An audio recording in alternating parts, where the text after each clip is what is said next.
Good morning. It is 5 a.m., and I'm Jay Harper with your top stories. Yeah, it's cold. We're looking currently at 9 degrees here in Nashville. We'll get you that weather forecast and a traffic report here on this Martin Luther King Jr. Day. Well, it's also Inauguration Day, as I'm sure you are well aware by now, and the stage is set for President-elect Donald Trump's return to the White House.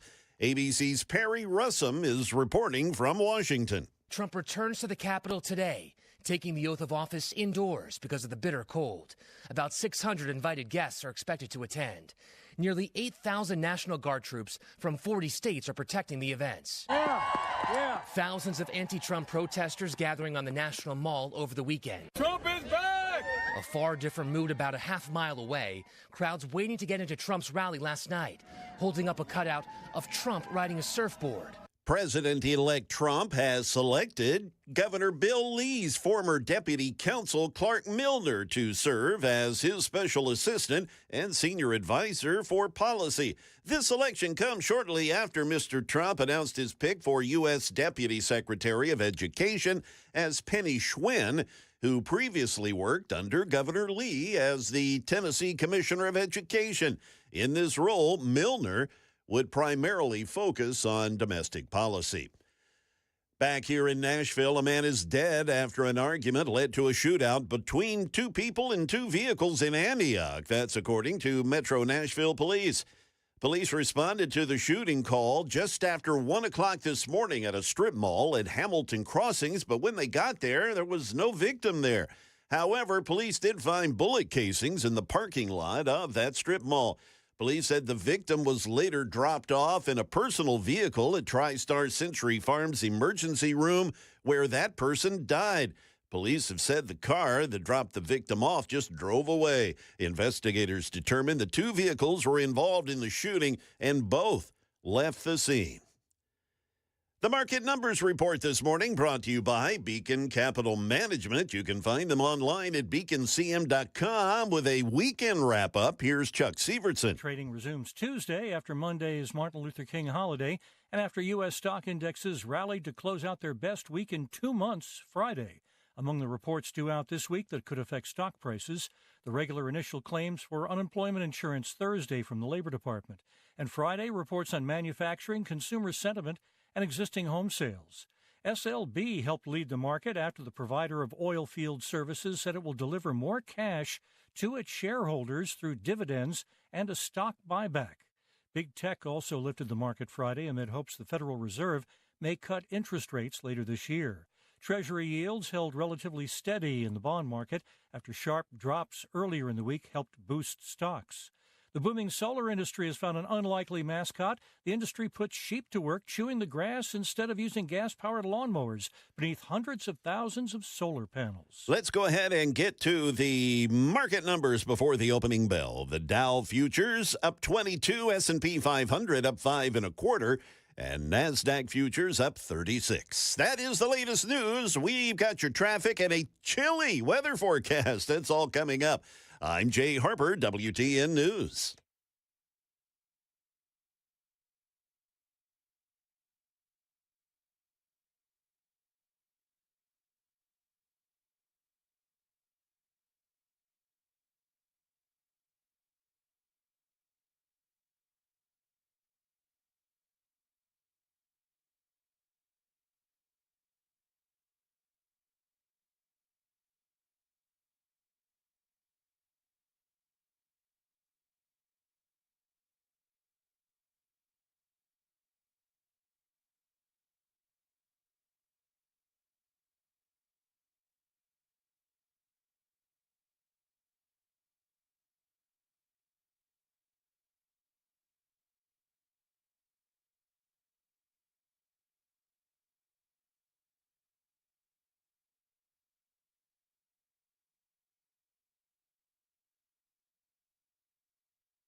Well, with it being a federal holiday today, you would hope that traffic will be, not that bad. Well, that's the case so far, but of course it's early yet. But no accidents or breakdowns thus far this morning. We've got your traffic every 10 minutes every morning on Super Talk 99.7 WTN.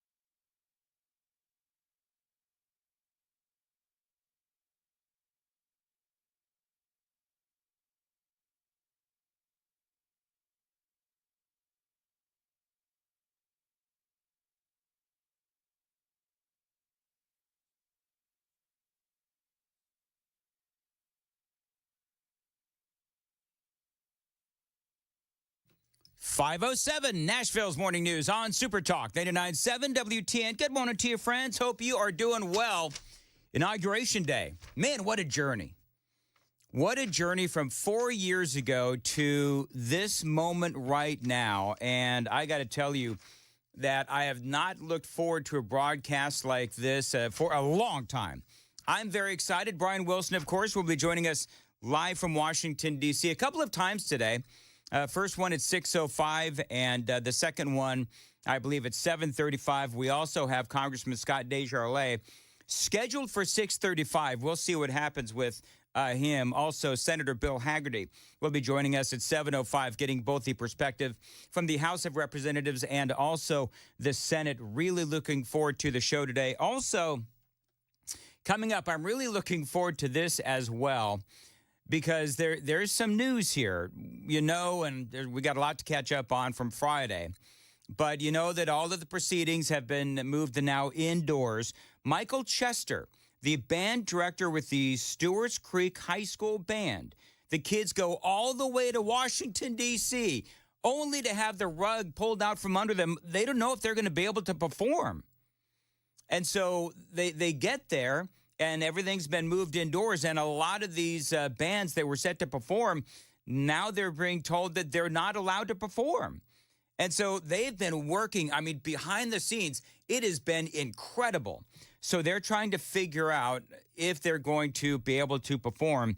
And the band director, again, Michael Chester, he'll be joining us at 6:35, I should say 6:55, right here on Nashville's Morning News on Super Talk 99.7 WTN.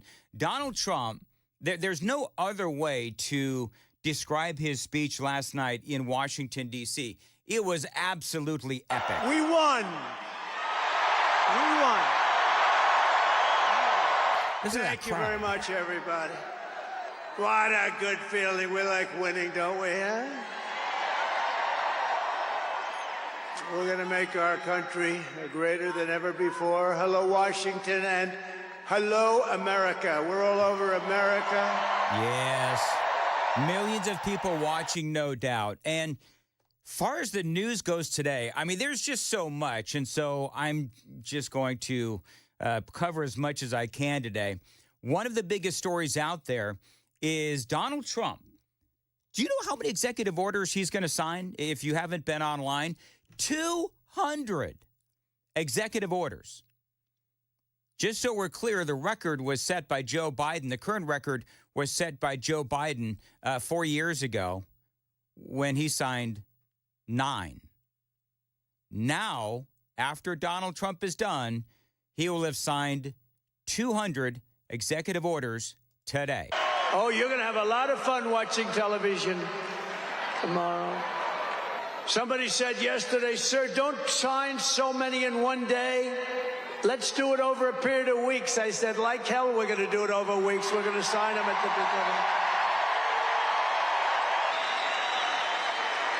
beginning. You know that old story. Let's do it later, then it never gets done. No, we're doing them tomorrow. And we'll have plenty to sign in the future. Don't worry about it. It's not going to stop. So apparently what he's going to do is, because as you no doubt know, the inauguration, the swearing in is going to happen right there in the Capitol. And so he's going to sign some executive orders literally right there. Like, he is going to take the oath, and then he's going to sit down and sign a bunch of executive orders. Then he's going to go back to the basketball arena, and he's going to sign a bunch more. So even before the man goes into the Oval Office, he is going to be signing a bunch of executive orders. And, oh, can you imagine the hue and cry of people on the left? Oh, my God, he's becoming a dictator. Well, here's the deal. Right now, we don't have time to wait. Now, there's going to be a lot of debate as to whether or not he is, and I'm going to air quote this, operating as a dictator. Don't forget, he literally said that on day one, he was going to be a dictator, and then after that, no more. But he did say that he was going to be a dictator on day one, and he's going to sign executive orders on literally everything, from the border to releasing the J6ers, to getting the woke out of the military, of course, ending DEI policies. All of that is on the table.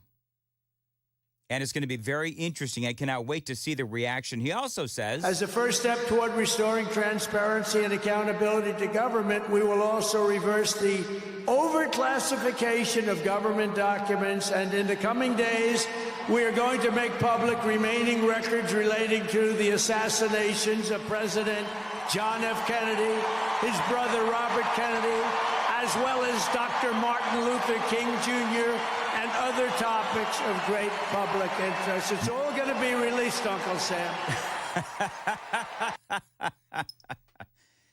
So that's going to be fascinating.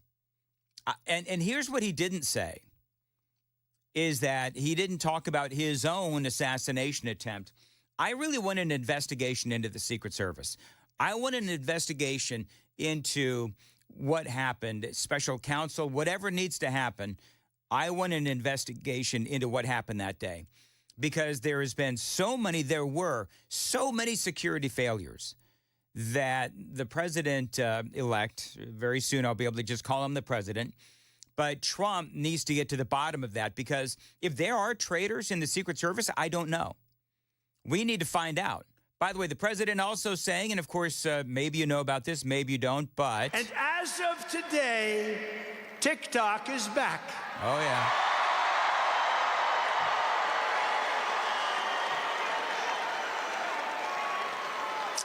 So, you know, I did a little TikTok thing. We have a guy, TikTok Jack. He's a young kid, like 21 years old. And we hired this guy, and I went on TikTok. Can you believe what I'll do to win an election? And we went on TikTok, and Republicans have never won the young vote, the youth vote. They win a lot of votes, but they never won the youth vote. We won the youth vote by 36 points. So I like TikTok. You know what's going to be very funny and interesting is you do have, and by the way, if you've never been on TikTok, it's more than just, women dancing. I mean, there's a lot of stuff a lot of really good content on TikTok. I myself, I'm on it, but I never post on it. But the reality is that, like all social media, there's a lot of leftists, there's a lot of liberals, there's a lot of progressives on TikTok. And Amy, who is on TikTok, was telling me that there are many of these liberals that are now posting, literally thanking Donald Trump, the very man that they've been castigating for years, are now forced to come back on and say, thank the Lord for Donald Trump. Details straight ahead. It's 5:15 on Nashville's Morning News. Time to check the roads on WTN. Yeah, Dan, so far so good. We hope that remains the case on this federal holiday with respect to traffic. No accidents, no breakdowns to report thus far this morning. You can count on us for traffic every 10 minutes every morning on Super Talk 99.7 WTN. Thank you, Jay. And it is indeed cold. A high of 23 today, but right now it is 10 degrees at Supertalk 99.7 WTN. Appreciate you listening to Nashville's Morning News. And, of course, there is a lot of news, especially when it does come to TikTok. And as of today, TikTok is back. So, flurry of emotions on Sunday. TikTok users, when they tried to go onto TikTok, they saw this. Sorry, TikTok is not available right now. They went on to say, we are fortunate that President Trump has indicated that he will work with us on a solution to reinstate TikTok once he takes office. Please stay tuned. And then a few hours later, another post did indeed say, welcome back.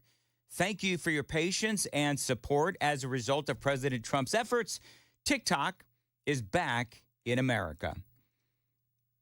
And so clearly a couple of things are going on here. Number one, they really did go out of his way to give the president credit. From the Associated Press, Trump said he decided to rescue TikTok because the platform, used by 170 million Americans, helped him reach young voters, has a tremendous audience, and the cessation of its operations in the U.S.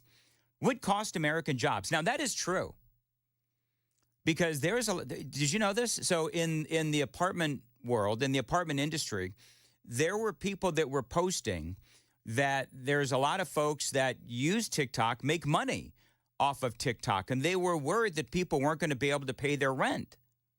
So, yeah, people do make a lot of money on TikTok, and they were warning that people would lose their homes and lose their jobs and lose their money because of the ban.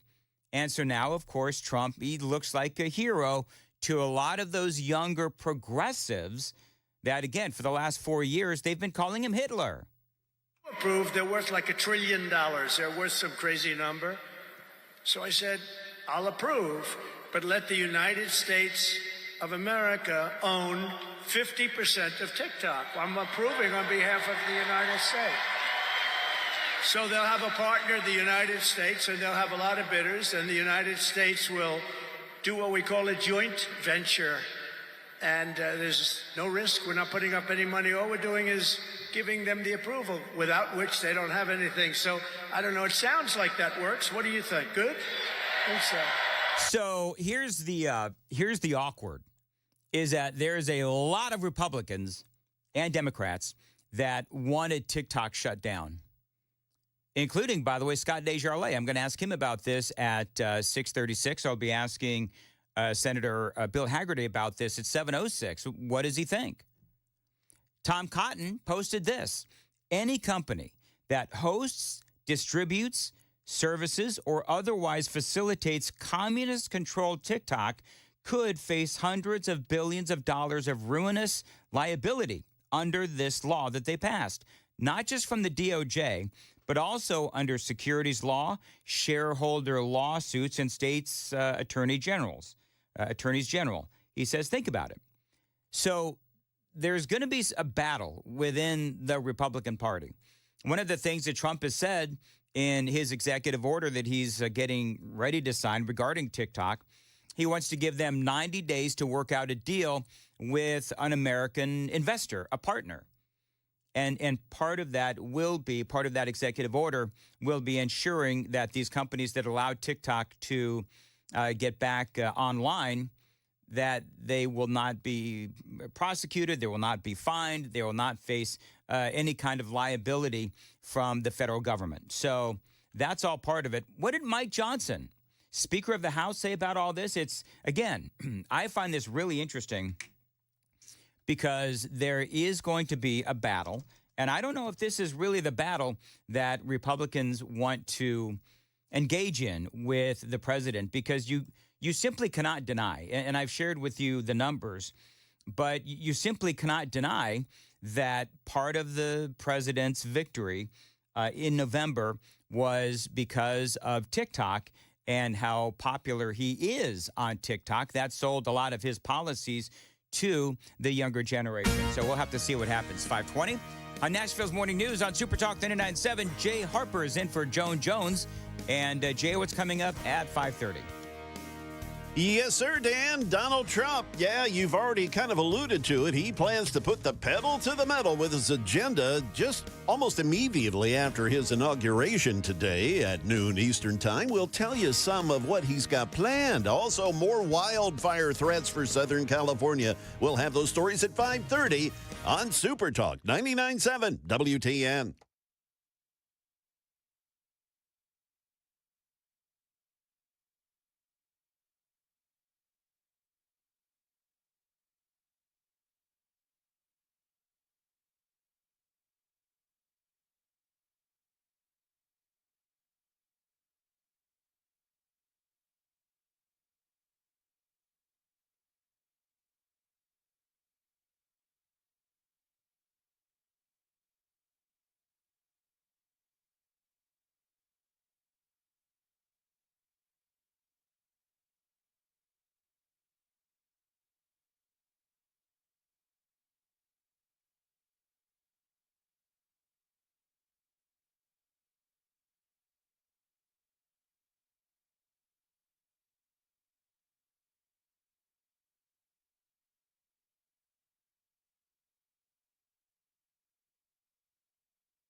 The guaranteed offer is the easiest way to sell your home.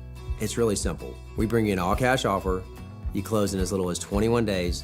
No home inspections, no lock boxes, no open houses. Go to markspain.com to get a guaranteed offer and start packing.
.525, Nashville's Morning News on Super Talk 89.7 WTN. Good morning to you, friends.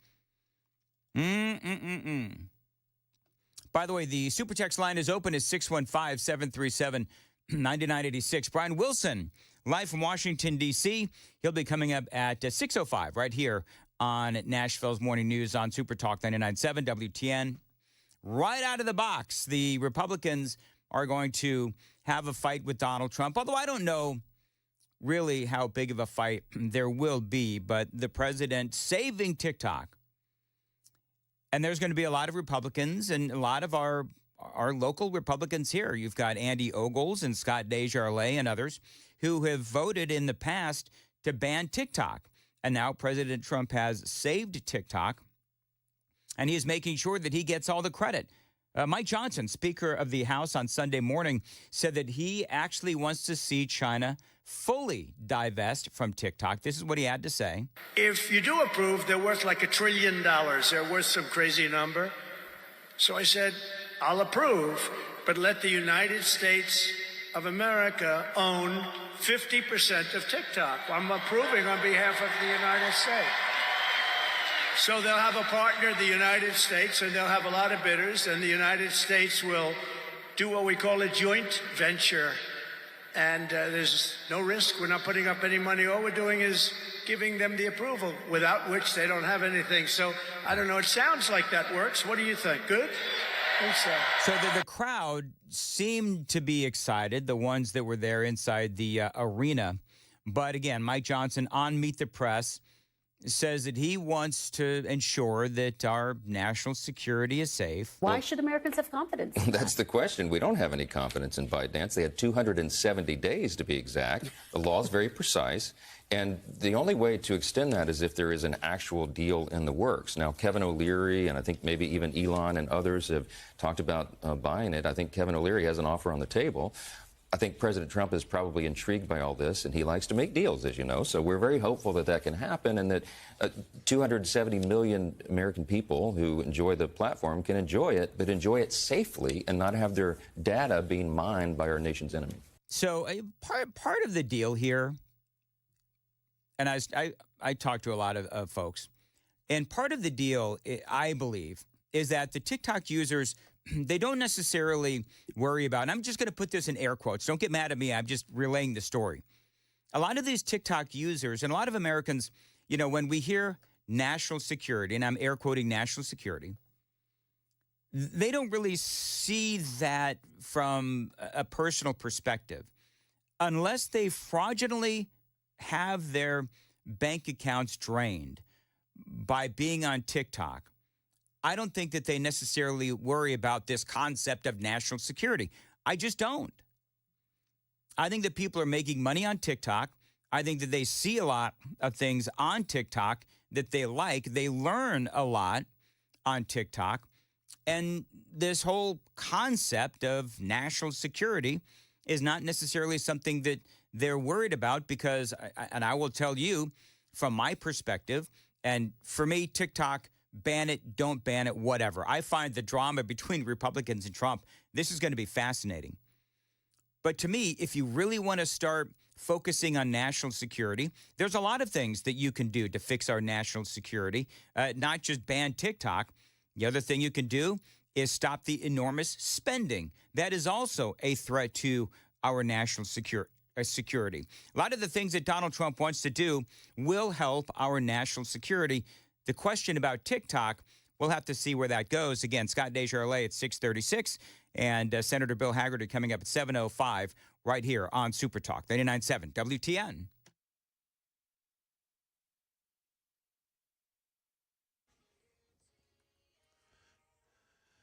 Good morning. It is 5:30, and I'm Jay Harper with your top stories. We'll get you that weather forecast and a traffic report here shortly. Well, the stage is indeed set for Donald Trump's return to the White House. ABC's Perry Russum, he's in D.C. Number one on his to-do list, immigration.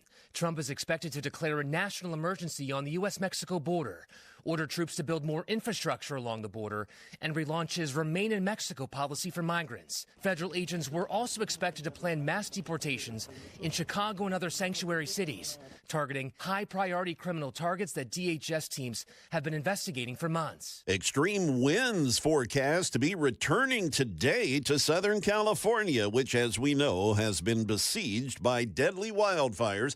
The peak winds are expected tonight into tomorrow. Alex Stone, he is in L.A. Again today, for the third time in less than 2 weeks, a PDS, or particularly dangerous situation red flag, is being declared, with the possibility of 100-mile-per-hour winds in some of the mountains and valleys of Southern California. The governor's office is pre-deploying 170 extra fire engines, water tenders, and firefighting aircraft to this region to be ready in case a wildfire breaks out. In some areas, a wind could be nearly on par with the 100-mile-per-hour winds that made the Palisades and Eaton fires explode nearly 2 weeks ago.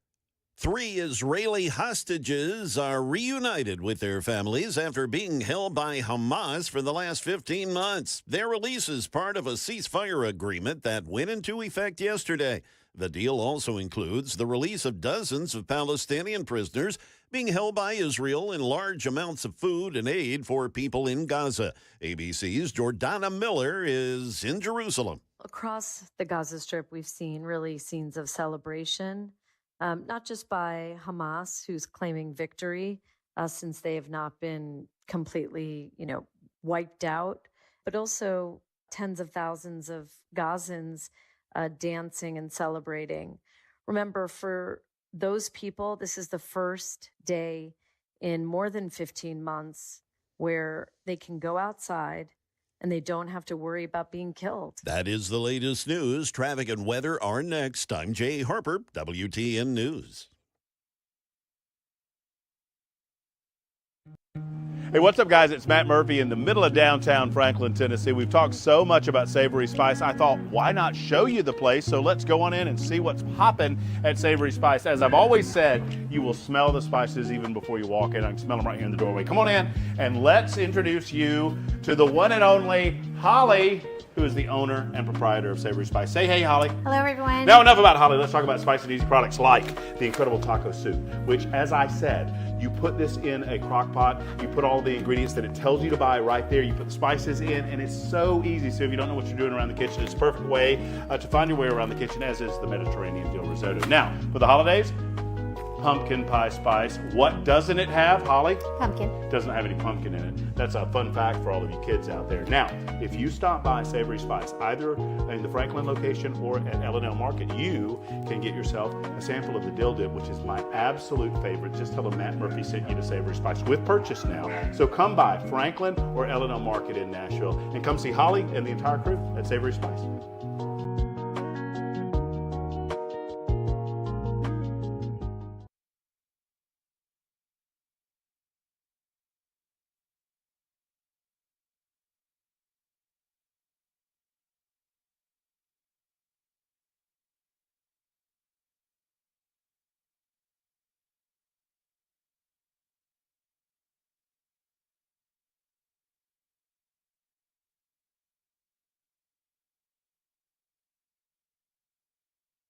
All Italian food.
Traffic volumes extremely light this morning on this federal holiday. No accidents or breakdowns interrupting traffic flow into the metro this morning. Stay with us for traffic every 10 minutes every morning on Super Talk 99.7 WTN.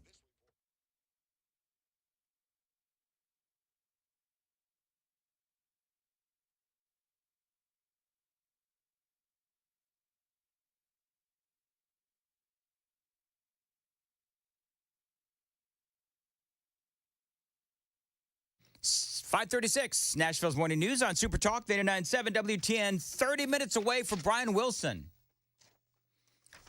Do you think that Brian cares that it is really cold here in Middle Tennessee? Because I think it is really, really cold out there in Washington, D.C. It's like the same, right? Weather-wise?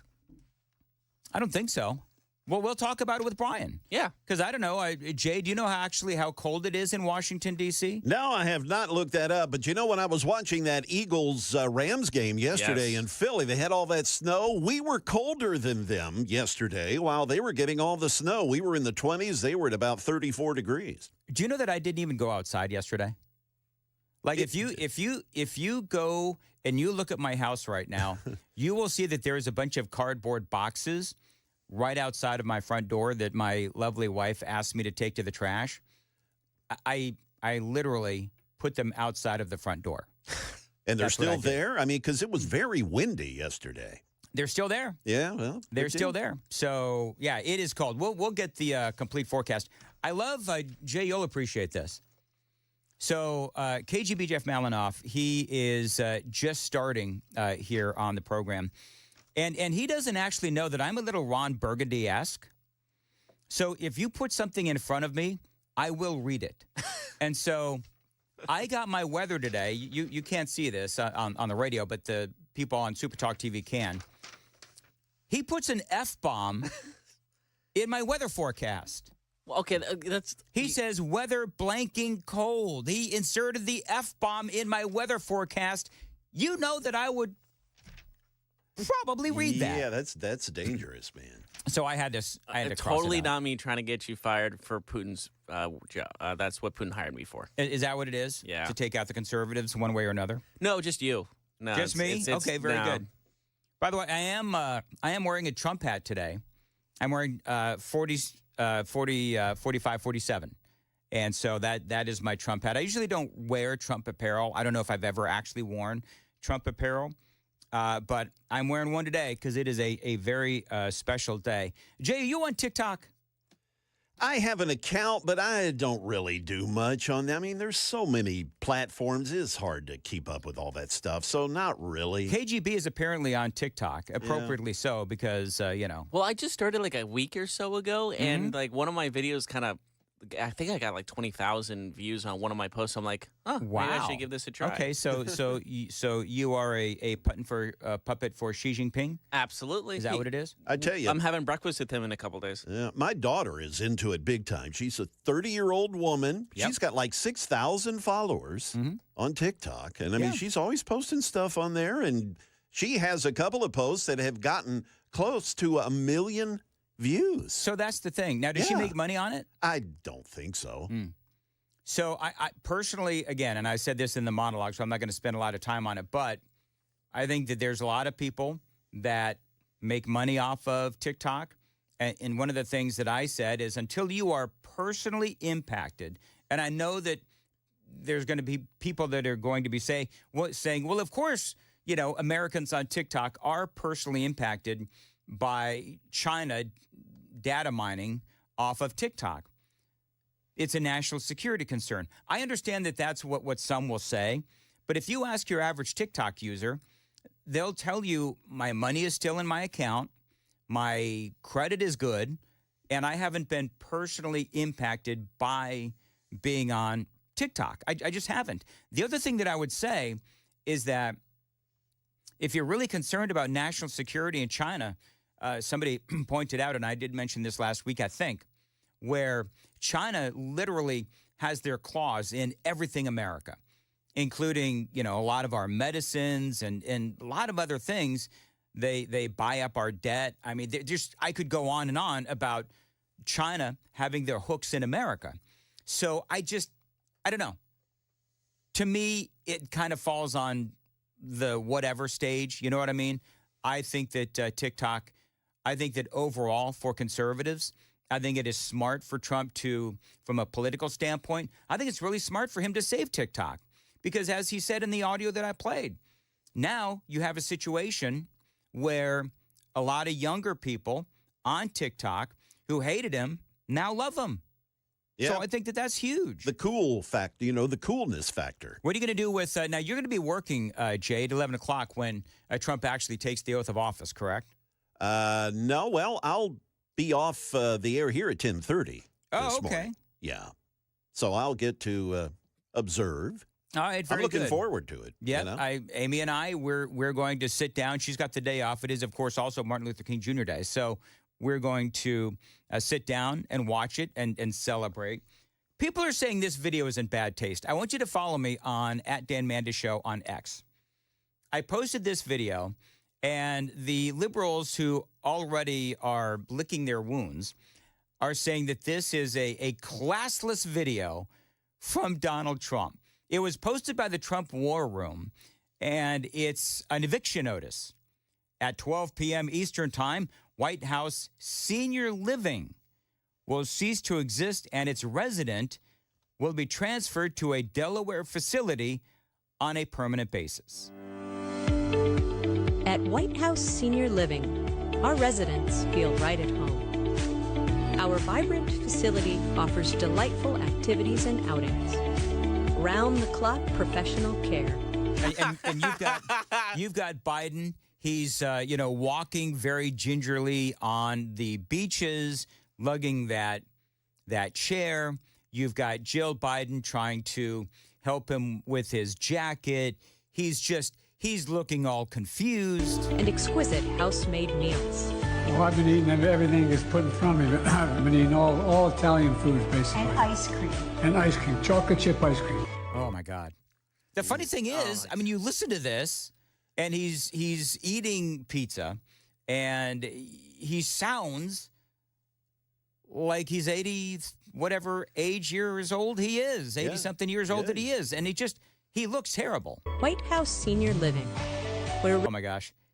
Eating an ice cream cone in slow motion is not what I wanted to see at 5:44 in the morning. White House Senior Living, where residents feel like presidents. Ha! That's good.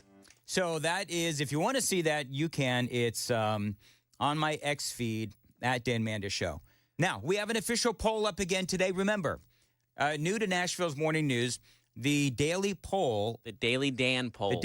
I don't know if I want to call it the Daily Dan poll. It sounds silly, but whatever. When I made the poll, I typed in the chat, like, the DDP is up. Oh, the Daily Dan poll, the DDP. Yeah. We can change. We'll come up with different names, but like, should we let the chat decide what the name is? Here's the question, though. The question is, and I think it's an interesting one, apparently Todd Warner, Republican, now has legislation to rename BNA as Trump International Airport. Yes, I saw that. Yeah. Anybody got an opinion on that? I'm going to tell you, I voted. Now, before y'all start attacking me for what I'm about to say, realize I have lost family members. I have lost best friends. I have been scorned by both sides of the aisle in my support of Donald Trump. And I voted for the man 3 times. That's a dumb idea. I'm going to tell you why. Why would you, if you're even going to entertain changing the name of BNA, why would you not name it after Dolly Parton? Why would you not name it after Johnny Cash? Why would you not name it after someone who had something to do with Tennessee? And I understand the man has won our state 3 times, but why wouldn't you honor someone who has deep roots in Tennessee? Well, how about this also? How about the only president that's based off in Tennessee was Andrew Jackson? Yeah. How about Andrew Jackson International? Because I feel like if we name him after Trump, we'll have to paint the whole airport gold. And that's a lot of money. Big gold lettering for Donald Trump. So I don't know. I personally, don't think that that's a good idea. I don't know. Jay, do you have an opinion on that? Yeah, I mean, I'm right there with you, Dan. I agree 1,000%. Why not, as you say, if you're going to rename it somebody that's had a monumental impact on the state for, decades and kind of honors Tennessee's legacy. Yeah. And why get controversial and political and, okay, there's Reagan Airport, there's George H.W. Bush Airport down in Houston. I don't know. But they're based in that state, though. They're individual states. That's where they came from. You know what I mean? Well, Reagan didn't. But no, Reagan didn't. I think, didn't Reagan, though, when he was president, that airport, we should Google this real quick. I think Reagan had something to do with the opening of that airport. Yeah, I think. That sounds right. That makes sense. But right. with H.W., he was based out of Houston, was he not? Yeah, absolutely. Lived there his entire life, pretty much. Well, as an adult, anyway. Right. And so I don't know. For me, it doesn't make any sense. Is there, so you can find the poll. You got to go to our YouTube page, and you can not only see my Trump hat that I'm wearing today, and I'm also kind of dressed up a little bit in the fact that I'm not wearing a John Fetterman-esque kind of sweatshirt, which is what I usually wear. But yeah, I'm covering you on that. I've got that on today. Watch our YouTube, and that's where you can find the poll. And are people taking the poll? Yes, we have about almost 40 votes now, and it's 57 to 43 yes. That it should be. How did you frame the question? I said, should B&A be renamed to Trump International Airport, yes or no? Yes, 57%, no, 43%. So it's actually kind of close. It was no was waiting for a tab, but yes has pulled away. But I think this is going to get closer and closer by the end of the show. This is going to go on through the entire show, so we'll find out in about 4 hours what the people truly want. Okay. So with these polls, can you stuff the ballot box? I mean, or can you only vote one time? I mean, can you keep going? People have their ways. Can you keep going back and pulling a Democrat shenanigans? I mean, one vote for one account. But people can manipulate if that. they had multiple accounts. I really don't think people care that much about the Daily Dan poll to cheat. Oh, don't sell yourself short, Dan. Come on. All of a sudden, accounts of long lost dead people are going to start voting on our Daily Dan poll. Yes. People, their accounts for their grandparents that are no longer there, they're going to use them. My grandfather's been dead for like 35 years, but he's voting in my poll. Yeah, I don't think. By the way, here's the other thing, and I don't know, we can't do any write-in stuff, but here's my question. If you could name B&A after someone who had ties to Tennessee, who would it be? My vote, of course, is Dolly Parton. I think you're right. I think that would be the best. That's the only one that I can think of. Yeah. Especially for Nashville specifically, it has to be. And I'm not aware, perhaps there are, but how many airports are named after a lady, a female? That's a good point also. To Google. I don't know. I was going to say, I don't know, but the super text line, a lot of people are saying no. Yeah. So I have no idea. By the way, I want to say a good morning to a very special listener. Becky, it's her birthday today. And I wanted to make sure, she and I communicated some over the weekend, and I want to make sure that her birthday is not overshadowed by the Trump inauguration today or Dr. Martin Luther King Jr. Day, which also, by the way, is a great day. Yeah, so even though his actual birthday is January 15th. Correct.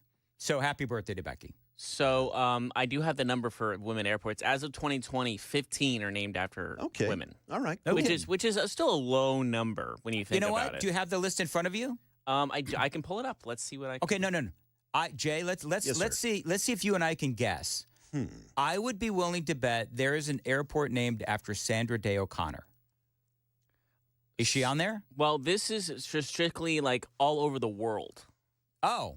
Okay. So looking at the U.S., there are 1, 2, 3. Okay. And is Sandra Day O'Connor one of them? One is Amelia Earhart, but there's one international airport or one national airport that's named after a woman. I'll tell you where it is. It's in Little Rock, Arkansas. Oh my God, Hillary Clinton. Take a wild guess. Hillary Clinton. Yeah, wow. the Bill and Hillary Clinton National Airport. gosh. I bet you that's where they're Excuse me while I go vomit. I bet you that's where they take all of their victims to bury them, is at the airport. So the other ones are... after they're Clinton. So the other two airports named after women are regional airports. They're not national. So there's only one there's not an international airport named after a woman, but there is a national one. Of course, it's Hillary Rodham, Putty Count Clinton. So no Sandra Day O'Connor. No. All right, fine, whatever. So bitter are we? Little bit. I don't like being wrong first thing in the morning. Anyway, it is 5:52 on Nashville's Morning News on Super Talk 99.7.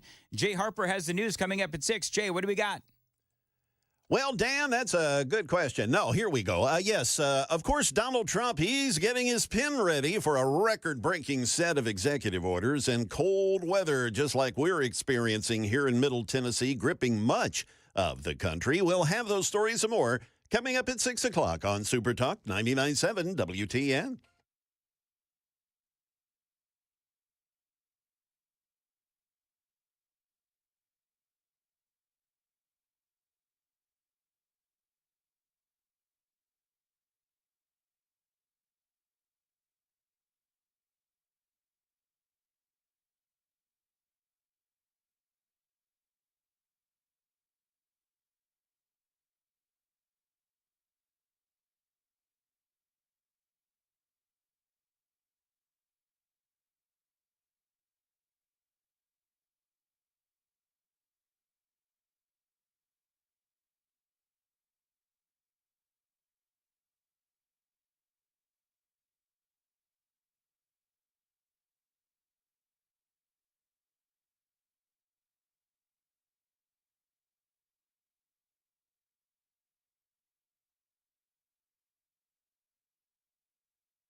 5:57, Nashville's Morning News on Super Talk 99.7 WTN. You guys heard of Nelly? I have. Nelly's like a hip-hopper kind of guy, but he's performing at the inauguration and inauguration-related events. And if you don't know, he's black. And he has been getting all kinds of pushback. Well, that happened to Snoop, too. He performed yesterday, right? Absolutely. Yeah. Well, Nelly says, listen, I'm not going to accept all this pushback. Listen to this. We're giving you this backlash because you are propping up a white supremacist. I would ask them to show me where he's a white supremacist. And here's the thing. Okay, I get it. He did say, if you don't vote for me, you're not black, right? Oh, no, that wasn't him. That wasn't him. You hear what he said? He's like, oh, wait, it wasn't Trump that said that if you don't vote for me, I am black. He's saying that was actually Joe Biden. He goes on. Hold on. I'm trying to think. Hold on.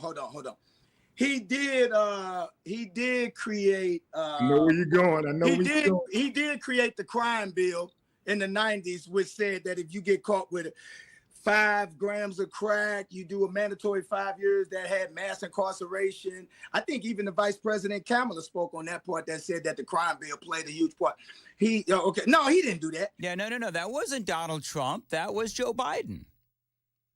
In other words, what Nelly is doing is he's pointing out that all of these people that have been screaming about, Donald Trump and I guess his community, whatever, that Donald Trump is a white supremacist, he's pointing out that if you look at the evidence, you could very easily make the argument that it's actually Joe Biden who's the white supremacist. And I'm not calling Joe Biden white supremacist, but what I am saying is that if you look at some of the things that Joe Biden has said and done legislatively, Joe Biden has been far worse on the black community than Donald Trump ever has been. He did not rent to black people. What was it, in the 70s or the 80s? Is that what they said? And okay, is he renting to them now?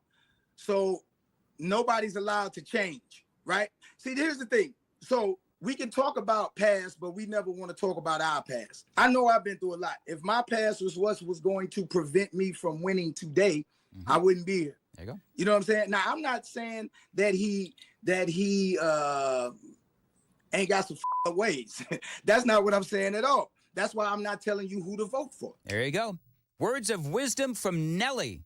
Got a lot more straight ahead. Brian Wilson live from Washington, D.C. Coming up next on Super Talk 99.7 WTN.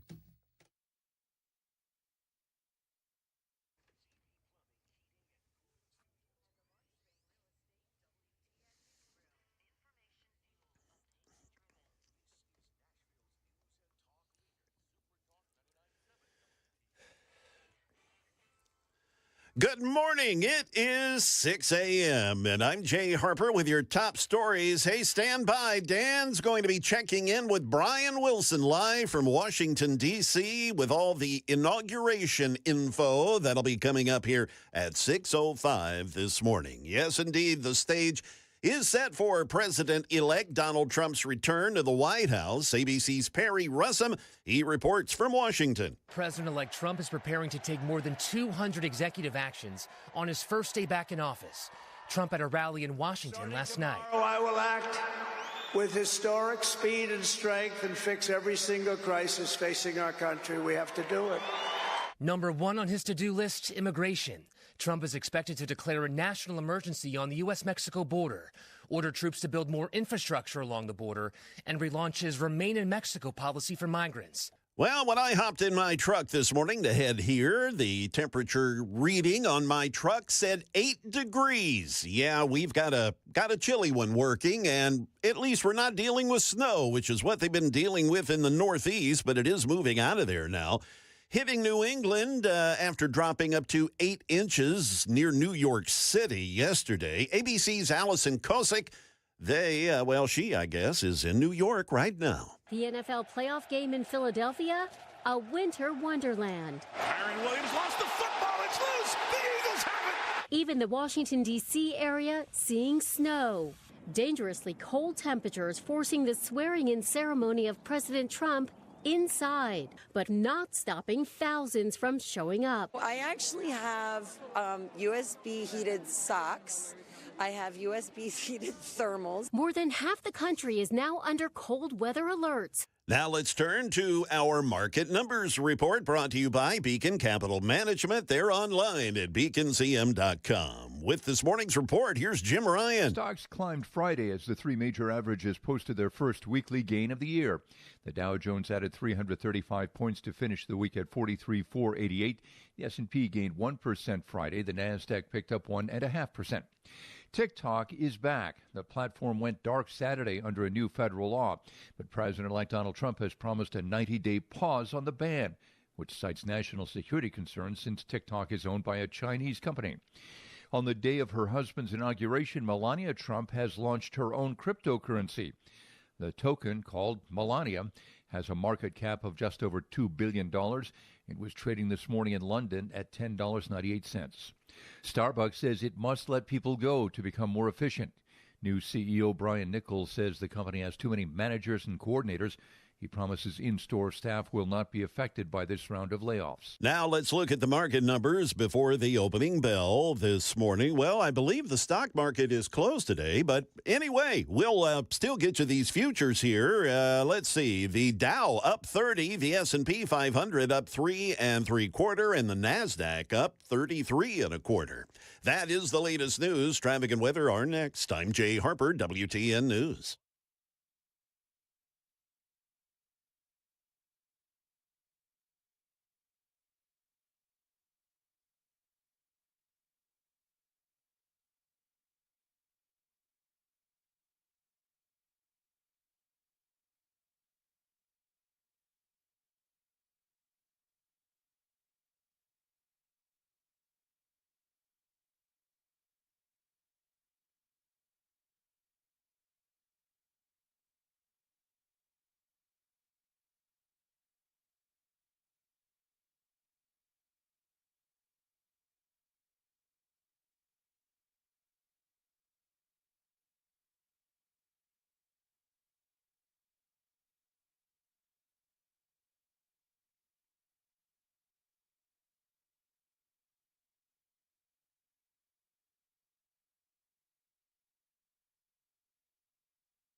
Well, so far, so good on this federal holiday. We do have a couple of problems, however, not really affecting traffic all that much, but we have a crash, Ellington Parkway north of Briley Parkway, also Nolensville Pike at Edmondson Pike, a crash reported there as well. We've got your traffic every 10 minutes every morning on Super Talk 99.7 WTN.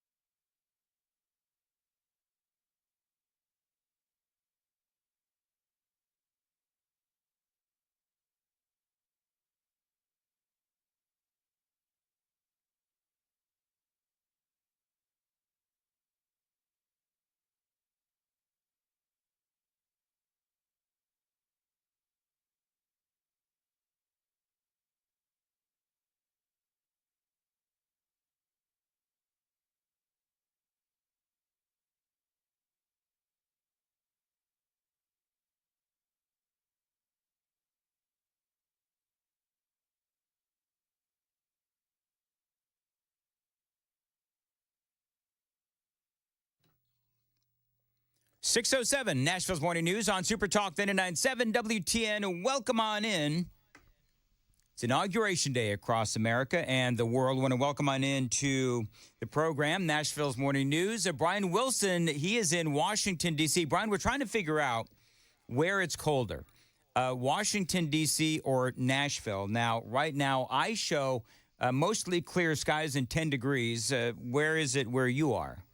21 degrees, but it feels like 13. Okay, so we're actually colder here. You're actually colder than I am, and I notice they're not canceling anything there in Nashville. No. They're not moving anything indoors. No, they're not. So let's talk about that. First of all, I thought it was interesting. So you're, of course, everyone knows, in Washington, D.C., and you've been speaking to all kinds of lawmakers, Tennessee lawmakers who are out there.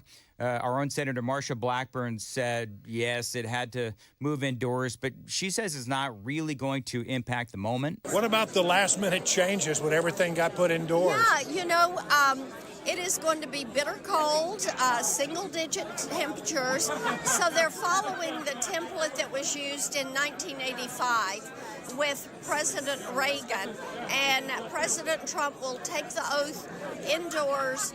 He will speak first there, and then he will go to Capital One Arena, and he'll speak there. There are about 20,000 people that will be there. And all the rest of us, I guess, we'll all be watching on TV.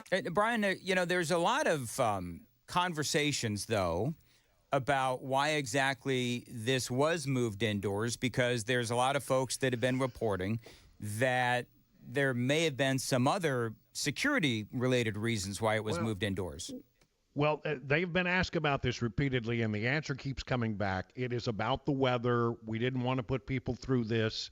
I will tell you, it was cold this morning. We came in on the metro and had to walk up a couple of blocks to the Rayburn Building. The Rayburn Building is right across the street from Capitol Hill. In fact, as I am speaking to you, I am literally sitting in the office of Congressman John Rose. Not just his office complex, his office. We got run of the place. I bet the coffee's better there than it is here. Yeah, I'm pretty sure that's always the case. Yeah, but it is cold. There's no doubt about that. But it is also true to point out that the security got a lot easier for the security folks when they decided to move everything indoors.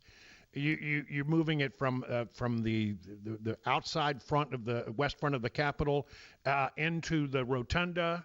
It's a much more secure area.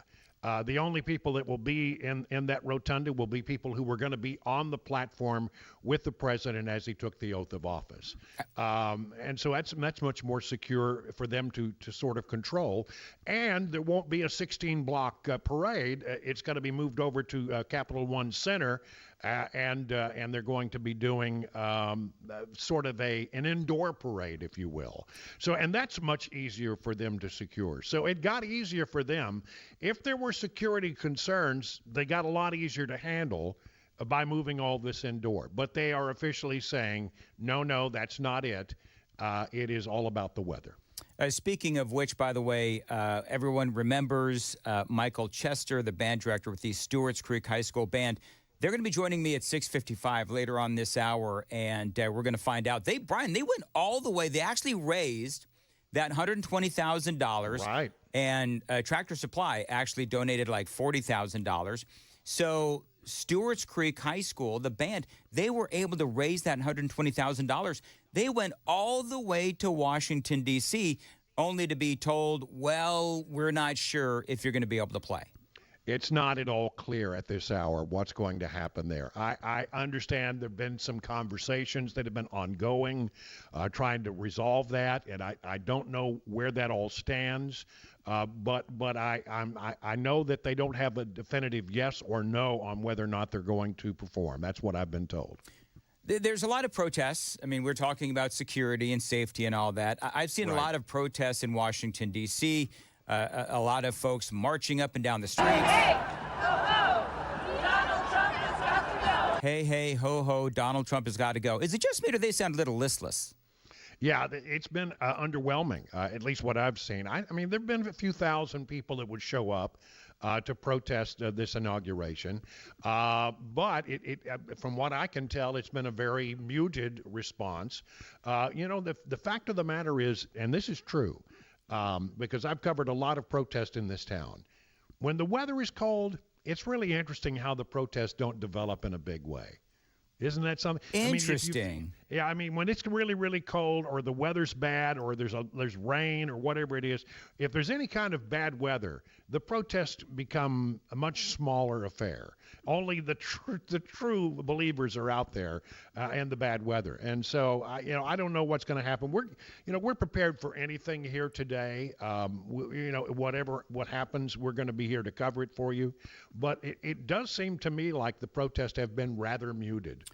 You've covered a lot of these. You talk about the protesters being muted. I don't see that same muted response when it comes to Trump supporters who have made their way to Washington, D.C. No, they're excited. I'm here with Cabana Wife, who is crocheting in the office of Congressman John Rose at the moment. I just want you to paint this picture for you. It's 7 o'clock in the nation's capital, and my wife is crocheting. We ran into a lot of people on the subway, etc.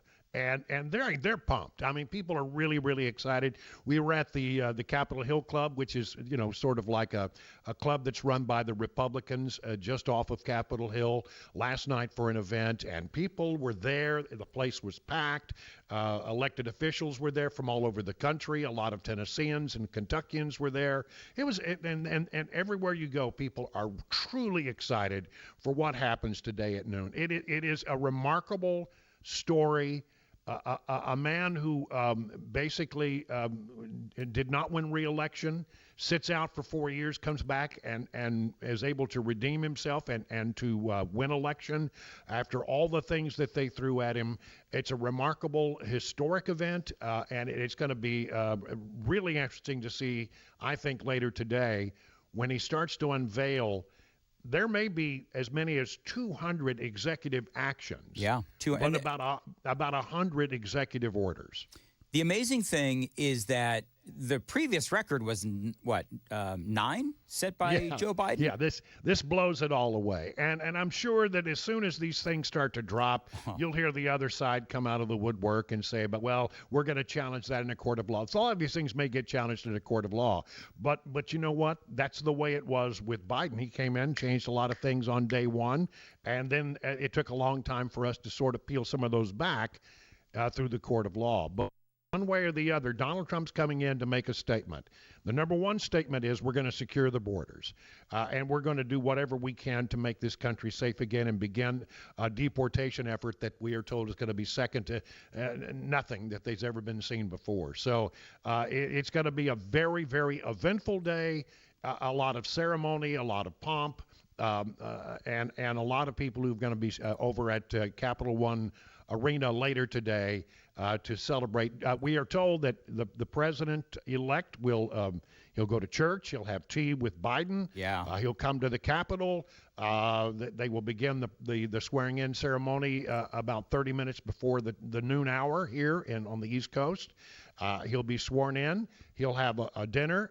He's then going to go over to Capital One Arena and visit with the people over there. So everybody who is over there, about 20,000 people, will get to see him, and we'll get to see sort of the indoor parade that they've set up. And then he moves over to the White House and begins work. And I think by the time we get to 2 o'clock this afternoon, we're going to have a lot of news to report. 6:16, Nashville's Morning News. Brian Wilson joining us live from Washington, D.C. on your January 20th Inauguration Day. We've got a lot more with Brian coming up. Time to check the roads on WTN.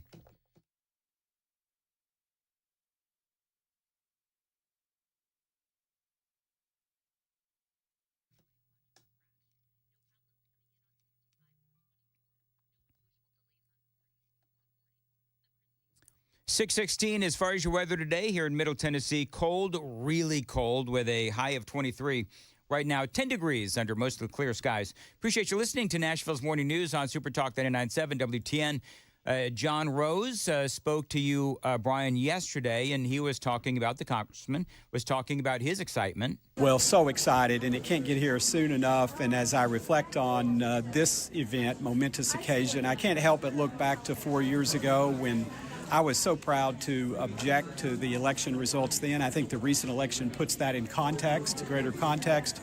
But I think looking forward, we know that President Trump is ready. We know he has an agenda to restore the greatness of America, and I'm rolling up my sleeves and anxious to get started helping do that. So one of the questions that I would have is, okay, so Trump is going to come in, and he's got all of these executive actions, executive orders, a couple hundred total.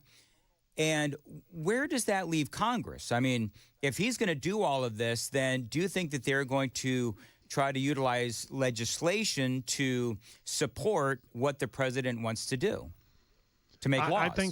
I think there's going to be a lot of legislation. If you've been listening to what's been going on in Washington of late, there's been a big discussion about, well, should there be one big, beautiful bill, or maybe we should have several bills. I think those kinds of conversations are going to be ongoing. But you know, a lot of the things that are being done here today by executive order are orders to the executive branch saying, we want you to follow this policy. We interpret the law this way. We want you to follow the law under these strictures. This is our guidance to you. So these are instructions to the executive branch. But there are a number of things that need to be fixed, and that will have to be done through legislation. And you know, it's going to be very interesting to see whether or not having a Republican president and a Republican-controlled Senate and barely by the skin of our teeth a Republican-controlled House of Representatives is going to pay off. Whether or not Republicans can actually get their act together and be in unison on some of these things. And I'm hoping that they will be, because listen, when you have, the White House, the Senate, the House, you have a 6-3 conservative majority in the Supreme Court, and half of the governors in the United States are Republican.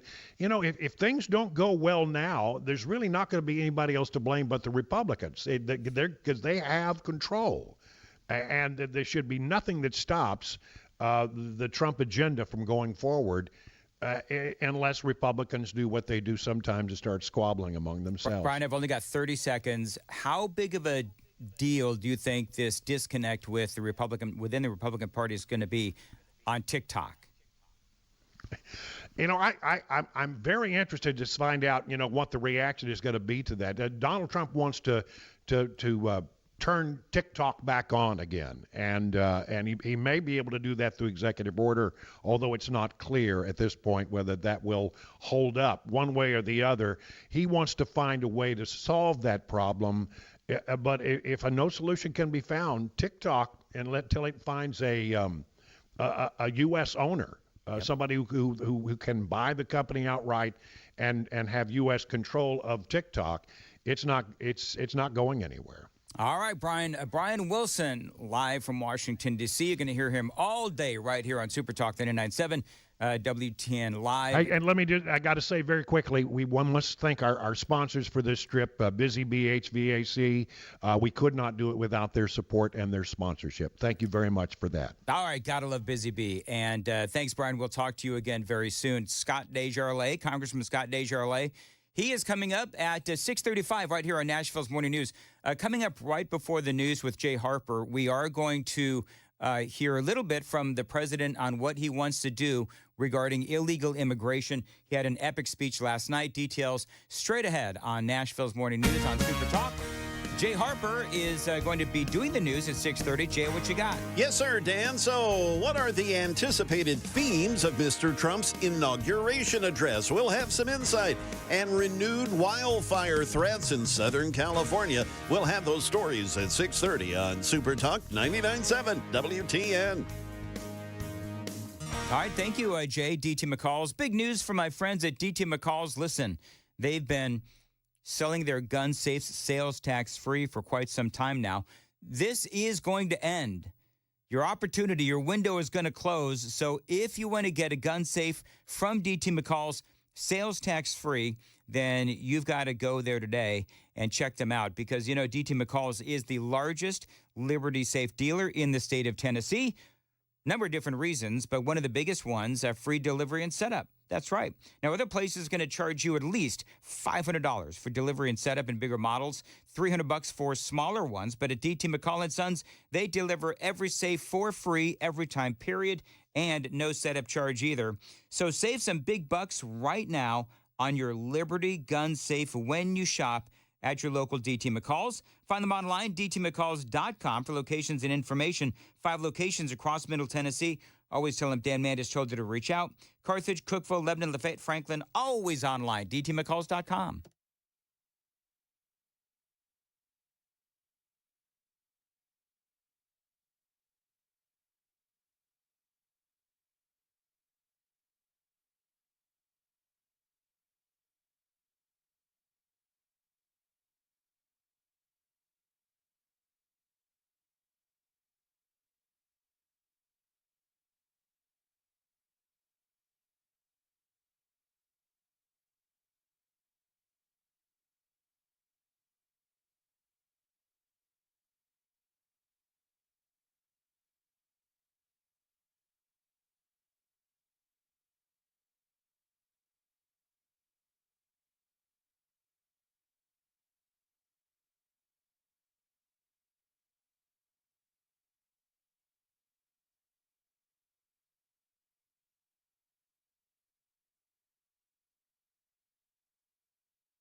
627, Nashville's Morning News on Super Talk 99.7 WTN. Congressman Scott DeJarlette, he'll be joining us, of course, live from Washington, D.C. He is coming up at 6:36. So the president-elect, 200 executive actions and orders, and one of the biggest ones, I think we're all excited about this, is related to the invasion on our southern borders. By the time the sun sets tomorrow evening, the invasion of our borders will have come to a halt, and all the illegal border trespassers will in some form or another be on their way back home. Yep, and he is going to sign executive orders that will reinstate a lot of what he had in place 4 years ago. Assume that's going to be border wall construction, remain in Mexico, to name just a few, and most certainly ICE being allowed to do their jobs. Tom Homan, of course, is always talking about this, and he was on Fox News over the weekend, and he spoke a lot about ICE and the handcuffs really coming off. ICE is finally going to go out and do their job. We're going to take the handcuffs off ICE and let them go arrest criminal aliens. That's what's going to happen. Yeah, and of course, the borders are. He says ICE is really raring to go because they're going to be going off and they're going to be having to battle the bad guys like Trende Aragua in MS-13. They haven't been able to do much because Secretary Mayorkas had new ICE priorities that ICE, get this now, the Secretary of Homeland Security has told ICE, you can arrest an illegal alien if he's just here illegally. He's got to be convicted of a serious crime or be a national security threat. He told immigration officers not to enforce immigration law. Well, we're telling ICE, you're going to enforce immigration law without apology. You're going to concentrate on the worst first, public safety threats first, but no one's off the table. If they're in the country illegally, they got a problem. And he is describing what is going to begin today as shock and awe, illegal immigration, all these folks being deported. We've got more on this, including, I would say, an expected result of Donald Trump's immigration policies. This is very big news, and I've got that to share with you. Coming up next with Congressman Scott DeJarlette, it is Super Talk 99.7 WTN.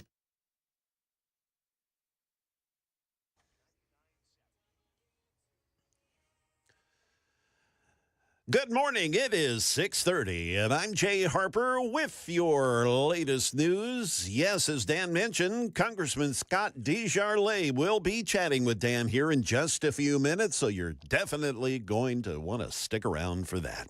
Well, the stage is indeed set for President-elect Donald Trump's return to the White House. His speech was supposed to be delivered on a platform outside, but as we know, it was moved inside due to cold weather. That's the first time that's happened since Ronald Reagan's inauguration back in 1985.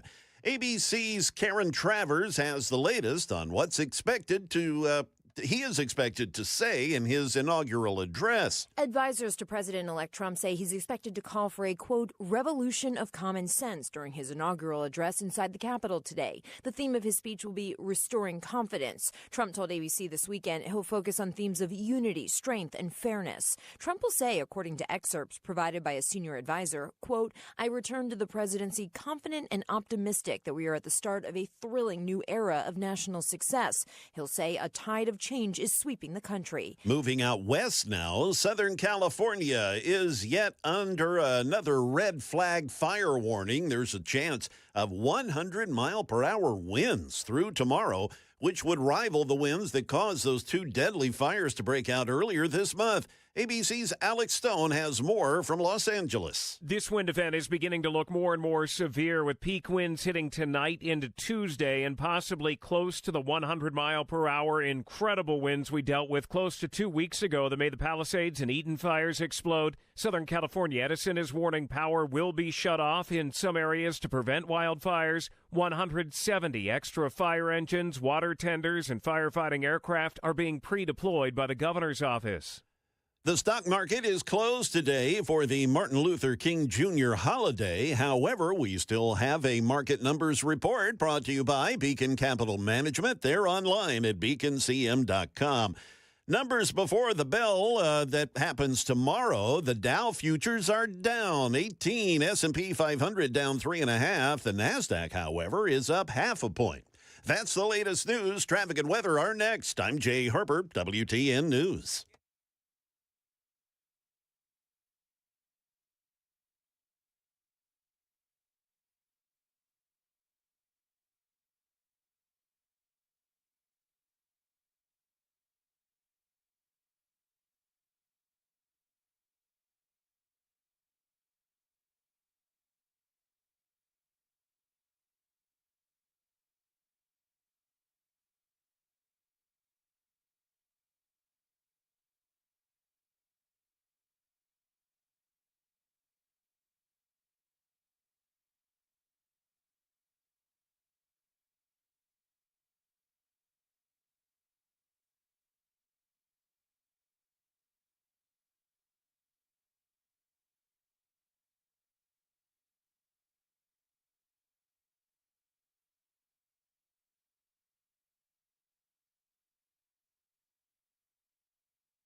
We have a handful of traffic accidents here, but the volume is so light that it is these incidents not really affecting flow all that much. But nonetheless, we do have an accident. Nolensville Pike at Edmondson Pike, also in Madison, Ellington Parkway, just north of Briley Parkway, and also Patterson Street, east of 23rd Avenue North. A crash reported there. We've got your traffic every 10 minutes, every morning on Super Talk 99.7 WTN.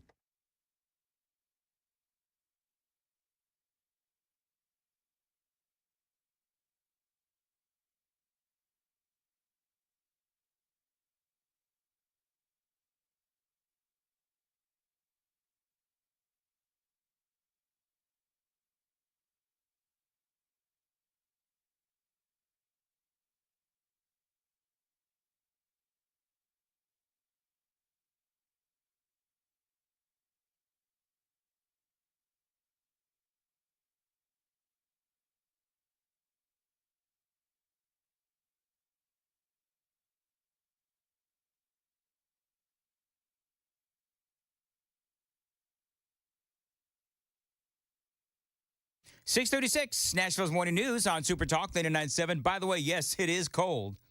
High today of 23, and right now it is 10 degrees. Appreciate you listening to Nashville's Morning News on Super Talk 99.7 WTN. We were talking about the executive orders and actions that President Trump is expected to sign today. One of the big ones, of course, is all of his actions on illegal immigration. I was playing you some audio earlier of Tom Homan, the border czar. And I expect that, as you heard from the audio, that he is going to unhandcuff ICE, and they're going to get out there, and they're going to be able to do their jobs. And you know what that's leading to, right? Some migrants are already choosing to leave the country voluntarily. We are starting to see a trend, and this comes as cities across the U.S. and Mexico are now bracing for President-elect's deportation operation. But his hardline messaging on those deportation efforts have some migrants panicking and some even choosing now to self-deport back to their home countries. I spoke with immigration attorney Rolando Vasquez, who tells me that some of the immigrants that he represents that entered under the Biden administration are now choosing to return home, fearing deportation under the incoming administration. Just as recent as yesterday, they notified me that they're going to depart the country voluntarily, and understanding that the Trump administration is going to carry through on their promises. There you go. I mean, Congressman Scott DeJarlette, who I believe is on his way into Washington, D.C., not real surprising. You and I, Congressman, have always said that one of the big things that we need to do as a nation, of course, is pull up that welcome mat that Joe Biden put out. Donald Trump, of course, making illegal aliens in this country feeling very uncomfortable. And now, according to News Nation, a bunch of folks are actually deporting voluntarily. Yeah, and I hope that's happening, and that's good news. It's definitely a new sheriff in town, and there's going to be a different set of rules. So I don't know how many are actually self-deporting, because a lot of these people paid, if you're coming from China, other places, up to $40,000 just to get a family member in. So they spent a lot of money to get here. I still worry about the ones that didn't self-report at the border and were the gotaways, because they're in the country and they're going to be the ones that we're after first and want to round up and get rid of. So anybody that volunteers to go, that's great. That makes the job easier. The other part of the job is going to be really hard, but it needs to be done. Congressman Scott DeJarlette joining us. Breaking news now, not really surprising, but apparently the president has pardoned Anthony Fauci and the January 6th committee. I've really been expecting this, of course, but do you have any reaction to that before we talk a little bit about today? Well, I'm hearing it first from you, and it's not really a shock, but the guys shouldn't need a pardon if they didn't do anything wrong. And I think that just kind of verifies what we've thought all along, is that we were misled, we were lied to. And so, that they don't have to go through trials and hearings now to prove what they did to the American people. So I think that's a shame. I'd love to have seen them held accountable. And apparently, of course, like the Biden administration at large, they're not going to be held accountable. But we'll cover that here as the morning continues to unfold. You're heading into Washington, D.C. right now. Give me the mood of Republicans in the House of Representatives. Okay, I'm staying in Arlington. I have a bunch of family up here. You all came to see the inauguration, and I see you guys are twice as cold as we are. It's 20 here, and it's 10 there, if I heard you correctly. So, a lot of folks are up here that were wanting to see the president stand out on the mall, bear the cold temperatures just like everybody did at the Buffalo Bills game last night. And if you have any savvy at all on cold weather, you know how to dress for it. So, a lot of people, I think, are disappointed who made the trip, probably 750,000 to 1 million people. But I would say this, we were at some events last night. We had a Tennessee delegation event with the senators and our Republican representatives, and the room was so packed. It wasn't cold in there. I tell you, it felt like it was 100 degrees. And there's several thousand people, and everybody was in good spirits. They're very excited. They're very optimistic about Trump taking over. They think that he's been given a mandate. They, feel like we've got the House, Senate, and White House, and we need to get a lot done, and I think we will. The first 100 days is going to be key. The first year is going to be key. Then everyone's going to be looking at the midterm. So a lot of work to do, a lot of heavy lifting, and we've got to stay together as a team. And I think the bar has been set so low, there's nowhere to go but up. But, the mood is everybody feels good that the country's been given a second chance. And I was impressed by the enthusiasm despite the inauguration being kind of jumbled up. Are you worried about violence? I mean, I've seen everything online that people are saying that Trump supporters and Antifa, the Proud Boys, and just all kinds of predicted violence, and some are saying that is why it was moved indoors. Do you have a thought on that? What have you heard, if anything? Well, I'm hearing the same rumors that there was security risk. I have no hard proof of that. It does seem like I don't think this is as cold as when Reagan moved in at 85. So again, it's hard for me to blame it completely on the cold. So if there was a security threat, then obviously it's important to keep the president safe. It's awful cold weather to be out protesting. The protesters are going to earn their pay because most of them up here are paid protesters.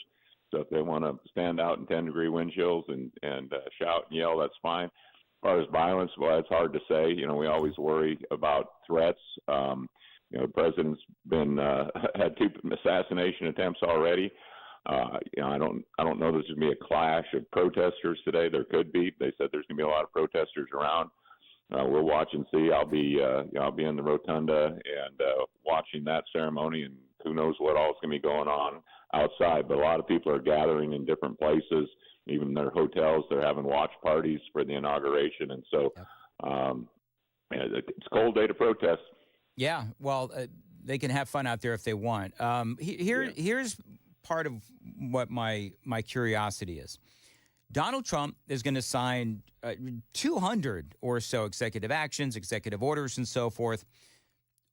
There's a lot of work that the House of Representatives already has to do. How does that impact what your job is in the House of Representatives? I know that there's going to be a lot of executive orders, a lot of executive actions. There's going to be legal challenges. Does this complicate things? Does it make it easier? How does this impact the Republicans in the House? Well, our job is to stick together in the House, and we have such a slim majority. We're going to be down to 219 or 218 when Elise Stefanik gets confirmed and Michael Waltz takes over as NSA, and they got Matt Gaetz that needs to be replaced. So we've got 3 Republicans that are going to be out. One's already out, and 2 will be out shortly. Waltz doesn't have to be confirmed, so I guess he'll probably take over right away. I think all the elections are set for April. The 2 in Florida and the 1 in New York, so we'll have our full complement of people. So we got to keep that in mind on legislation that's must pass. That's going to probably be partisan and Republican only. So some of the bigger legislation may not happen till April. We got to be able to pull a few moderate Democrats to our side on some of these. We may lose a couple of Republicans, but the first big task, we got the CR that ends in March 14th. So that's got to be dealt with right away. And then we got our first reconciliation package, and that's a really important one, at least in my area of defense.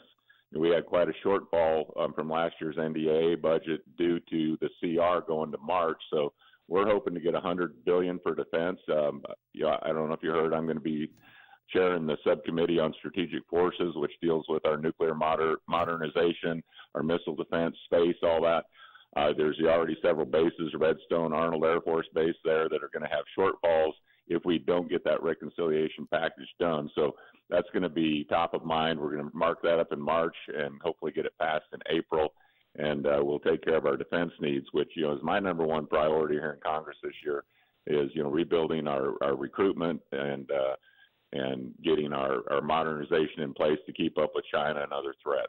Yeah, and that was actually my next question. You do have this new role, chairman of the House Armed Services Strategic Forces Subcommittee. So, that sounds like it entails a lot, and you just threw down a lot of the goals. Number one, what are you looking to accomplish over the next couple of years in relation to being the head of that subcommittee? You just named a couple. How difficult is it going to be to hit those goals? I think they're doable. We got to force the acquisition process to speed up. We've given Pentagon authority and money to speed up the process. Our bureaucracy in this country drags us down, slows us down. China doesn't have to do that. So their nuclear modernization and proliferation, if you will, is moving along at a steady pace. We've got to replace the Minuteman III missiles and with the Sentinel missiles, so that'll be a big part of it. One project that's near and dear to me is it's called the Slick-O-Man. It's a submarine-launched cruise missile that can be nuclear. I want it to be low-yield nuclear capable to counter Putin's threats of using low-yield. We got, of course, missile defense of the homeland. Trump wants kind of an iron dome of the country. It's a big country to put an iron dome over, but certain areas certainly could be. Moscow is very well protected, and so there's areas that we need to protect. Space is the new frontier in terms of war fighting, and China is sending up more and more satellites. So be spending a lot of time protecting, securing space, working with Elon Musk and Jeff Bezos and the private companies, Blue Origin, United Launch Alliance, SpaceX. We need to see how we can integrate that with NASA and do a better job with public-private partnerships. All the Oak Ridge and Pantex and Los Alamos need to be upgraded. So I'm going to be focusing highly on those and nuclear modernization. So it's going to be a very, very busy year, but it should be interesting work. And we're right in the hotbed with Redstone Arsenal and Oak Ridge and Arnold Air Force Base. So it's a good spot to be, and I'm looking forward to the challenge. All right, real quick. You voted to ban TikTok. The president, as president-elect, has clearly had a change of heart regarding TikTok. He wanted to ban it. Now he's all for it based on a number of different things, including him winning this election with the support of the younger voters. Where do you stand this morning on the president and his banning of TikTok? Do you see this as going to be a big fight amongst the Republican Party and the president? I don't think so. I think the security with China harvesting our data was the big issue when we were talking about this a year ago. There was a lot of evidence that they were hacking your kids' data and getting into our database. And so I think Trump's main push, and I think he's already been talking about this, is that we need to own at least half of TikTok. We need to have our server in the United States, so we're the ones screening material, not the Chinese. And he seems to like the platform. I personally don't use it, but we want to make sure that our data is safe as it can be. It's a dangerous world in the cyberspace, and so we got to protect our kids, protect our data, and I think his plan is to make it more Americanized, where we have as much control and can have more oversight. We've got 45 seconds. Talk about the dynamic. Current House Speaker Mike Johnson, as President Trump is coming in, the dynamic between Mike Johnson and the Speaker of the House when Trump came in first time around, Paul Ryan. Yeah, no, I think that there's going to be a better working relationship between those two. Paul Ryan really marched to the beat of his own drum, and as we know, Trump certainly does.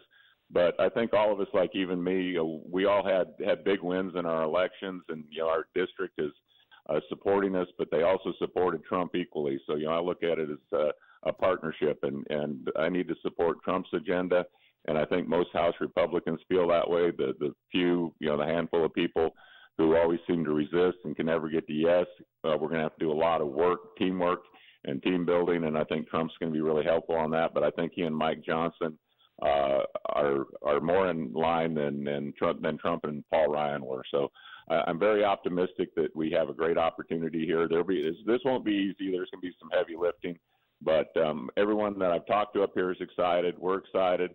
And, I think we've been given a mandate. We're not going to get everything done, but I hope we get a lot done. All right, Congressman, always appreciate it. I know you're busy. Thank you very much. It is 6:50 on Nashville's Morning News on Super Talk 99.7 WTN. And we have the news coming up at 7. Jay Harper, what's up? Jay Harper.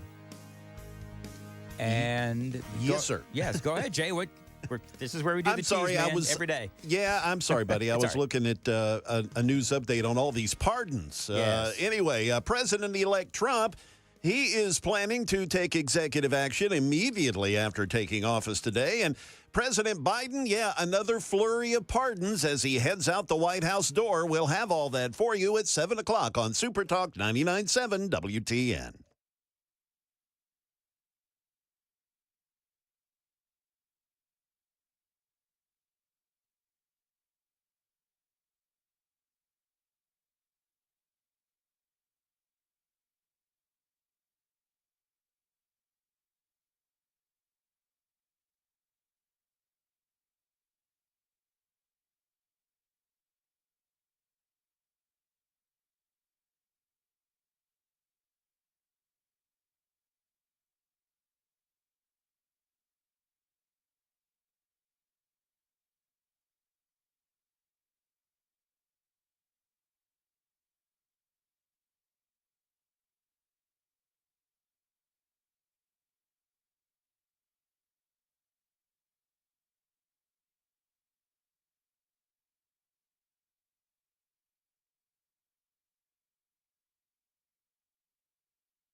6:56, Nashville's Morning News on Super Talk 99.7. Want to check in very quickly.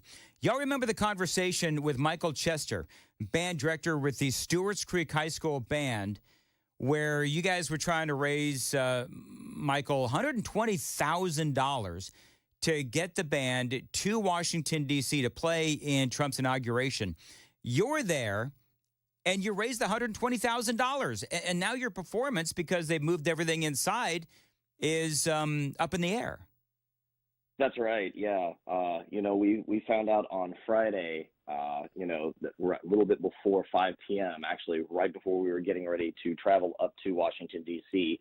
For a meeting. It was kind of like a briefing meeting for all the participating parade units. And we received the call from a staffer from the inaugural committee. And it was definitely a hard pill to swallow. I can say that. That had to be a punch in the gut.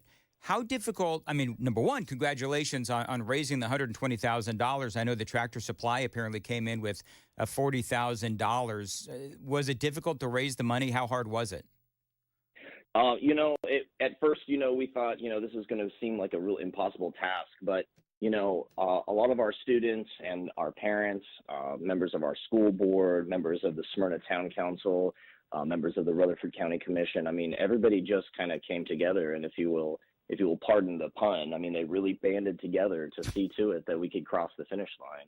And, we didn't expect to have such an overwhelmingly positive, fundraising campaign, but it started a little bit and then really just grew, and it kind of snowballed to where we are now. So we're just so thankful. How are the kids holding up? What was it like telling the kids, guys, we're going to go, but we may not be playing and we may be watching this whole thing from our hotel rooms? Yeah. So, unfortunately, we had to deliver the message in a way that you hate trying to do that. And we had to send that through an email and our band text line. And, we didn't see the kids until last night when they traveled in, because we were at a crossroads of, that's it. Maybe we just don't go to Washington. That's that. That's the game. But we persevered, and we thought, no, you know what? These kids have earned this. We're going to find a way to work through this, this setback. And you've got, our political folks out there in Washington, D.C., there's a lot of people that are talking to a lot of people about trying to get you folks there at Stewart's Creek High School to be able to play, right? This isn't over. Oh, no, not by a long stretch. And so, we remain confident that, something will prevail. We're going to come through. We know, like, these 160 kids have worked really, really hard. Our community has worked really, really hard. And so we remain confident that we're going to get an opportunity to perform. It may be different than what we expected, but, that's what we're going to do. We're going to represent the volunteer state with pride and honor in this time of history. Michael, I very much appreciate what you're doing. I love what you stand for. I love what you're doing with these kids. Michael Chester, band director with the Stewart's Creek High School Band. They're in Washington, D.C. They raised $120,000. Now they need to have that opportunity to perform. Michael, if you would, keep us updated. This is apparently a game day decision, so we'll find out throughout the day if the band is actually able to perform. It is 7 o'clock. Senator Bill Hagerty joining us next on WTN.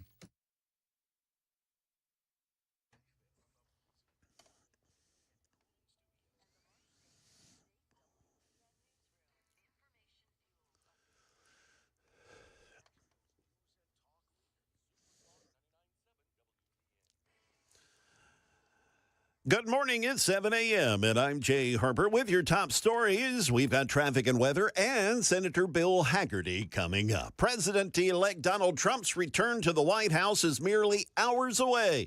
His speech was supposed to be delivered on a platform outside, but it's been moved inside due to the cold weather there.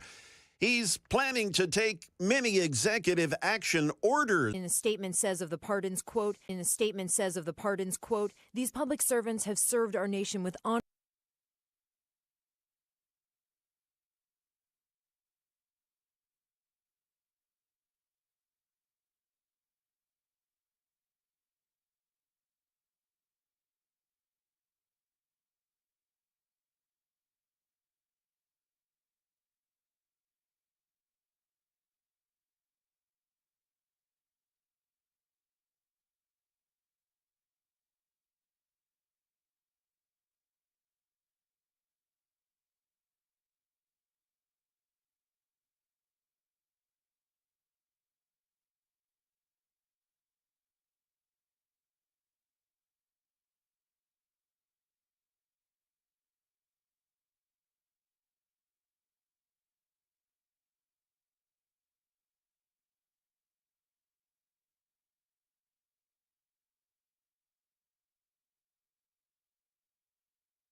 7:04 Nashville's morning news on Super Talk 99.7 WTN. Dan Mandis here, along with Jay Harper in for Joan Jones and Jeff Malinoff, KGB also. And Jeff, phones are doing that weird thing. I need you to put Senator Hagerty on the air for me if you could. Senator Bill Hagerty joining us.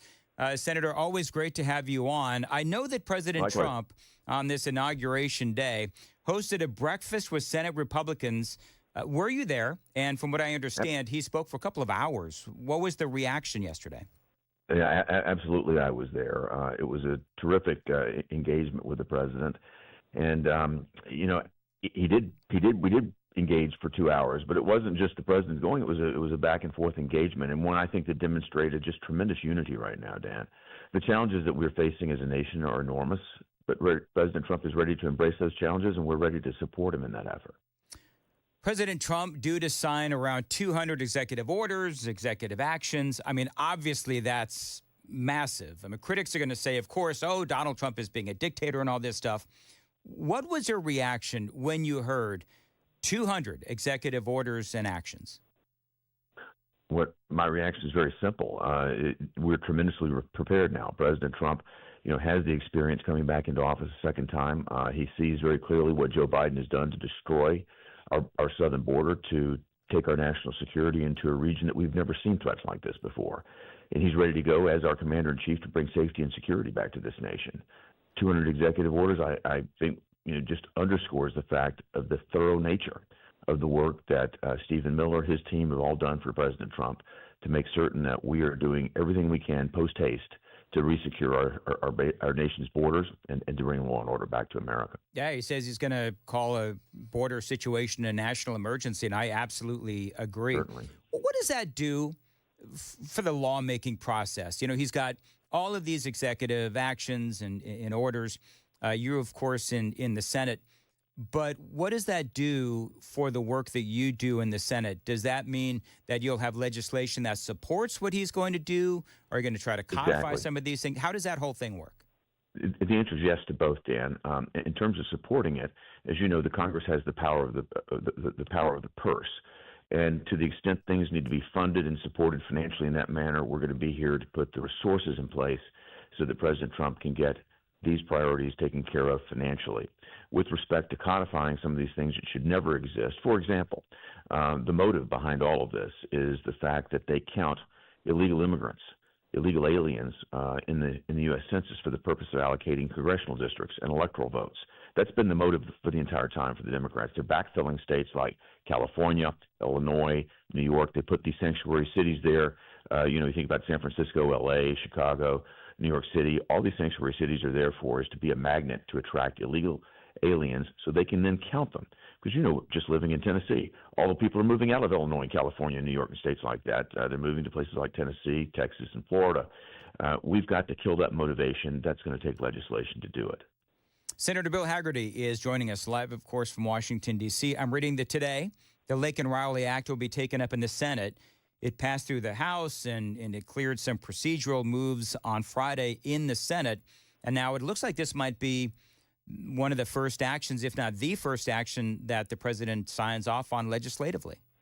And it's our plan that this is the first action the president signs off on. I think it's actually very demonstrative of our focus on fixing this immigration crisis that Joe Biden has wrought. I mean, you think about the Laken-Riley situation. There's a person that illegally broke into this country, committed crimes in New York City, then goes to another state and commits a heinous murder. All this happens on Joe Biden's watch. They won't even incarcerate these people. That's coming to an end with the Laken-Riley Act. And what it requires is that if a person enters this country illegally and commits a crime, they're going to jail. ICE is going to detain them. We're going to get them out of this country. I can't imagine that Democrats are resisting this, but a lot of them have been. There were a number of them that would even let us move on or voted to try to stop us from moving on to considering this, and then they tried to water it down with the amendment process, but we're moving forward. I think we've got enough Democrats. This is such a common sense piece of legislation. I can't imagine this doesn't pass. 7:09 Nashville's Morning News. I, of course, remember your role, Senator Hagerty, in advocating for and working for hostages being released. Hamas is finally releasing hostages. I think 3 women, Israeli women, have so far been released. They, of course, are seeing their own prisoners being released from Israel. And so What is your reaction so far to the ceasefire and the hostages being released? Well, I'll just say this: the Biden administration has fumbled this thing time and time again. It took Steve Witkoff, President Trump's special envoy for the Middle East, making multiple trips. I'm friends with Steve. He's made several trips to the Middle East to get this thing on track. He's let them know that President Trump wants this resolved. He wants to see it come to an end. I spoke with Steve yesterday. This is just another important step in the process of getting things back to normal and moving forward with the great progress that we made when President Trump was in office with the Abraham Accords. What we've seen is Israel take actions that, of course, the Biden administration recommended against time and time again. Israel took actions to take out Hezbollah in Lebanon. Israel's taken actions to basically clear out Syria now, and they've decapitated Iran's ability to have any sort of air cover. They've completely shifted the power dynamics, and Biden tried to resist that at every step of the way. Now what we have is an opportunity for peace. President Trump is going to support that, and what you're seeing is yet another step in the right direction with the release of these hostages. You and Senator Blackburn walked Pete Hegseth into his confirmation hearings. We're waiting to see how that plays out. But how did you think he did, and how do you think, by and large, the hearings are going so far? Dan, Pete did an excellent job. I think for our listeners to know this, Pete's a Tennessean. We're proud that he's a Tennessean, and I think he's going to make a great Secretary of Defense. He's inspirational to the troops. We've got a massive retention and recruitment problem right now. The Pentagon has been more worried about pronouns than they have lethality. Pete's very focused on getting us back into what the Pentagon should be about, and that's making us the most incredible fighting machine in the world, the most feared, most revered. And I've seen some of the notes that people have sent to Pete. He shared those with me. People are thinking about retiring or staying in. Young people want to come into the military again. He's inspirational. He did a great job in his hearing, as have all of the hearings last week. I think most people were very impressed with the caliber of our candidates. I was really impressed with Scott Turner. You're part of the Banking, Housing, and Urban Affairs Committee. I thought Scott Turner did a great job during his hearings. What were your thoughts? Scott Turner for HUD Secretary, by the way. Yes, he's going to make a great HUD Secretary. He was in the Trump administration before, working in the White House. He has been working on opportunity zones and creating more opportunity, less regulation on the housing market so that we can get housing prices down. The Biden administration comes in and throws all these regulations that are adding $10,000, $20,000 to the price of an entry-level home. That's restricting the supply. At the same time, the Biden administration is coming in and offering tax credits and government assistance, which increases demand. All that does is bring prices up. The supply that goes down, demand goes up, prices rise. He wants to cut regulations to increase supply. That's the way to deal with this. That's the right approach, and I'm just thrilled he's going to be our next HUD Secretary. Joe Biden, I'm sorry, I'm looking at some news right now. Joe Biden has granted pardons to Anthony Fauci and the J6 committee members.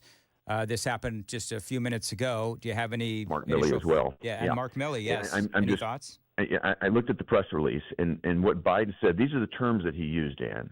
He's trying to protect them from, quote, unjustified and politically motivated prosecutions. Joe Biden has been the author of unjustified and politically motivated prosecutions. 5 separate lawsuits brought against President Trump, all of them all of them underpinned by Biden DOJ activity, all of that coming to a crescendo just before the election. Biden is the most hypocritical president I have ever heard of to come out and say something like this. He's trying to protect others from unjustified and politically motivated prosecutions when that's all he did to his greatest political opponent. I know that we've got 45 seconds left with you. Very quickly, Senator Bill Hagerty, how are you spending Inauguration Day? I will be in the rotunda of the Senate with President Trump, celebrating the 47th president coming back to office and a turn of the corner for America again. It's like a massive sigh of relief across the nation, Dan. People have had 4 years of this experiment with Marxism. It hasn't worked. The incompetence of this administration is going to be over as of today at noon, and we're going to be back on the right track as a nation. It feels so good. All right, Senator Bill Hagerty, always great to have you on, and appreciate on a very busy day you joining us here on Nashville's Morning News on Super Talk 99.7 WTN. I especially liked his comments about Fauci and the January 6th committee and those pardons. Unbelievable. I wonder, Trump is supposed to have this tea and coffee with Joe Biden. And based on, I didn't see the press release that Senator Hagerty referenced. How do you sit down, if you're Donald Trump, and you see that press release and what the current President Biden basically is saying about Trump coming into office. How do you sit down and have a conversation with somebody like that? You know what I mean? Like, I would assume that it's one of those things where, at this point, it's all politics. It's all gamesmanship. Biden is going to say what he's going to say. He is clearly hypocritical. He is clearly, in my estimation and in the estimation of almost every American, the worst president in the history of the United States. And so if you're Donald Trump, I guess you just, you know what? He's got work to do, and he's just going to blow it off. He's going to go through the stupid ceremony of sitting down and having, tea and coffee with Joe Biden, and then he's just got to get the hell out of the way and let Donald Trump do his job. And just Biden is just going to go into the trash heap of horrific presidents that we've seen over the last many, many years. You've got Joe Biden. You've got Jimmy Carter. Those are clearly the bottom two or the top two when it comes to worst presidents ever. It is 7:15. Time to check the roads on WTN.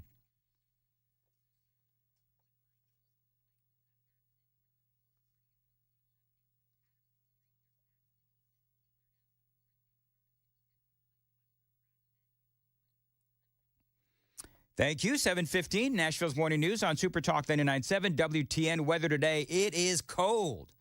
High of 23. How is it now 8 degrees? How did we go down 8 degrees? It was 10, now it's 8, at least on my computer. Dan, that's a phenomenon that occurs when the sun comes up. And I've had a meteorologist explain that to me, but I don't recall why that happens. But that's pretty common. When the sun comes up, the temperature will drop a degree or two. All right. Well, very good. It's cold. Yeah. And stay home. God is a cruel mistress. Single digits, man. Hey, real quick, it has been a very busy show thus far. We had Congressman Scott DeJarlette. We had, you just heard Senator Hagerty, so I've had both the House and the Senate represented. We have a great, I think, poll question up. It's our Daily Dan poll, Nashville's Morning News. You go to YouTube, and you can see a number of things. Number one, you can see that I'm actually wearing my official Trump hat, and I don't think I've ever actually worn this on the webcasting television side or whatever you want to say. So that's number one. I'm proud to be wearing my Trump 45-47 hat. Somebody gave it to me during one of our events, and I wanted to save it for a special occasion. And if today isn't a special occasion, I don't know what is. So that's number one, if you want to see that, and you can see all of us in our glory. But number two is you can take our poll. And our poll today, we have Todd Warner has got legislation apparently, and the legislation is asking that we change the name of BNA to Trump International Airport. Now, I'm telling you, I am against this. Now, before y'all start calling me a rhino, I'm not. What's with the accent? Just whenever people call me a rhino, they always say it in that voice. Number one is that I have voted for Donald Trump 3 times. I have lost not one, but 2 family members because of my Trump supporting on the radio. Number 3 is I am celebrating today along with everyone else. Donald Trump does not have, in my opinion, go take the poll on our YouTube page on YouTube, search Super Talk 99.7 WTN. It's right there. It's our Daily Dan poll.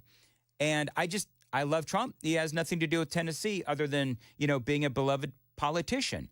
But my opinion is that if we're going to explore the renaming of BNA, name it after Dolly Parton, man. Name it after Johnny Cash. Name it after James K. Polk.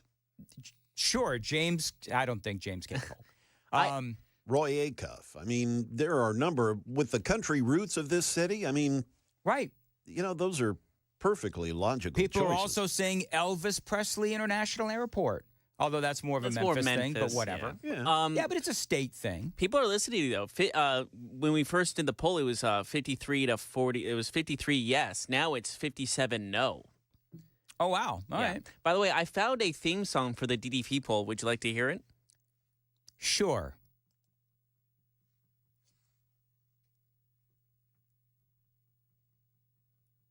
What do you think? Is that your contribution to today's radio broadcast? Yes. Okay. Well, also, way to hit that bar. Way to hit that bar, KGB. It says specifically DDP in it. It works. Sure. Absolutely. I couldn't play it on the YouTube because we would get copyrighted to hell. Yes, we would. But people on the radio, if you listen to it, you would think, put in the text line if you listen to it on the radio and tell me if you like it. Jelly Roll International Airport. Yes. You know what? Come on, Stop man. everything. That's 100% what it needs to be. That is just so silly. Anyway, so people are definitely chiming in on all of this.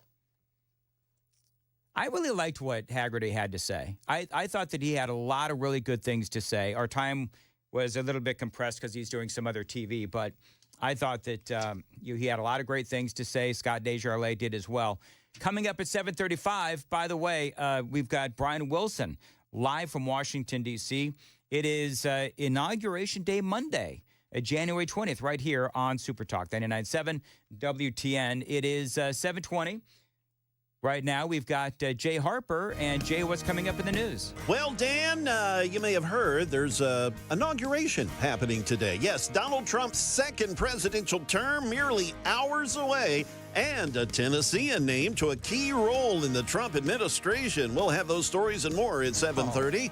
Along with Brian Wilson. Are you talking Wilson. about Penny Schwinn? Yeah. Oh, man. People are losing their ever-loving minds on that Well, and there's another gentleman, Clark Milner, that has been named. But anyway, we'll have those stories for you at 7:30, along with Brian Wilson at 7:35 on Super Talk 99.7 WTN. I mean, listen, people love Trump, but sometimes the people that we like and support screw up. And I'm just going to say right now, Penny Schwinn was an absolute mistake with Donald Trump. And maybe we'll talk about that. It's a very busy show, but a lot of people disagree with the president on that one. Details with Jay Harper coming up on Super Talk 99.7 WTN. Don't go through another year with all that high interest debt. Let Loan Pronto wipe it all out right now. Hey, it's Dan Mandis. Now, Loan Pronto's rapid equity loan makes it easy to pay off all your credit cards or tackle that 2025 home improvement project. Get cash in your pocket fast with Loan Pronto. No appraisals, no paperwork, and no waiting. Loan Pronto's AI-driven technology gets you approved and funded in as little as a day. Now, one client got $150,000 approved in under 24 hours, paid off all their credit cards, a couple of cars, and a personal loan. Save over $1,500 per month. That's how much this person is saving with Loan Pronto. With low fixed rates and lightning fast transfers, you can do it too. Consolidate debt, improve your home, take control of your finances with Loan Pronto. Imagine being credit card debt-free by this time next week. Don't wait. Call them, 615-499-5780, 615-499-5780. You can always find them online. It is loanpronto.com. Get your free quote with no hard credit pull, 615-499-5780, loanpronto.com. Equal housing lender, NMLS 166-1781, subject to lender approval, NMLS, consumeraccess.org.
728, Nashville's Morning News on Super Talk, 99.7 WTN.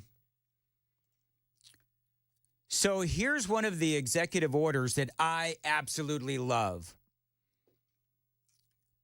President Trump, soon to be, you remember those 51 intelligence agents who signed that letter saying that Hunter's laptop was Russian disinformation? They are going to have their security clearances suspended. The amazing thing is that they still had it, knowing, well, this is Biden.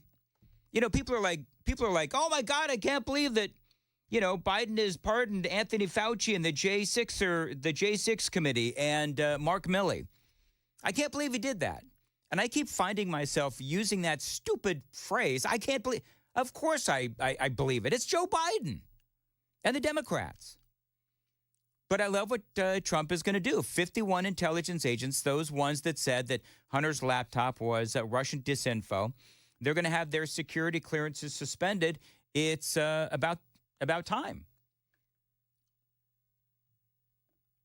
Brian Wilson is going to be joining us coming up next, live from Washington, D.C. as well. Here it is. Very quickly, did you hear Trump's grandkids leading the Pledge of Allegiance yesterday?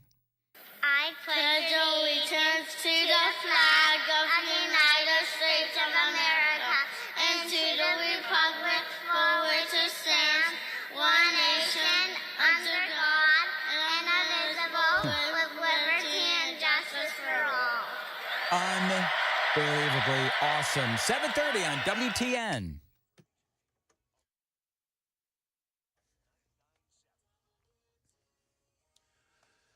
Yes, good morning. It is 7:30, and I'm Jay Harper with your top stories. We'll get you a weather forecast and a traffic report here shortly. Well, the stage is indeed set for President-elect Donald Trump to be President Trump. Yes, his return to the White House merely hours away. ABC's Perry Russum reports from Washington. Trump returns to the Capitol today, taking the oath of office indoors because of the bitter cold.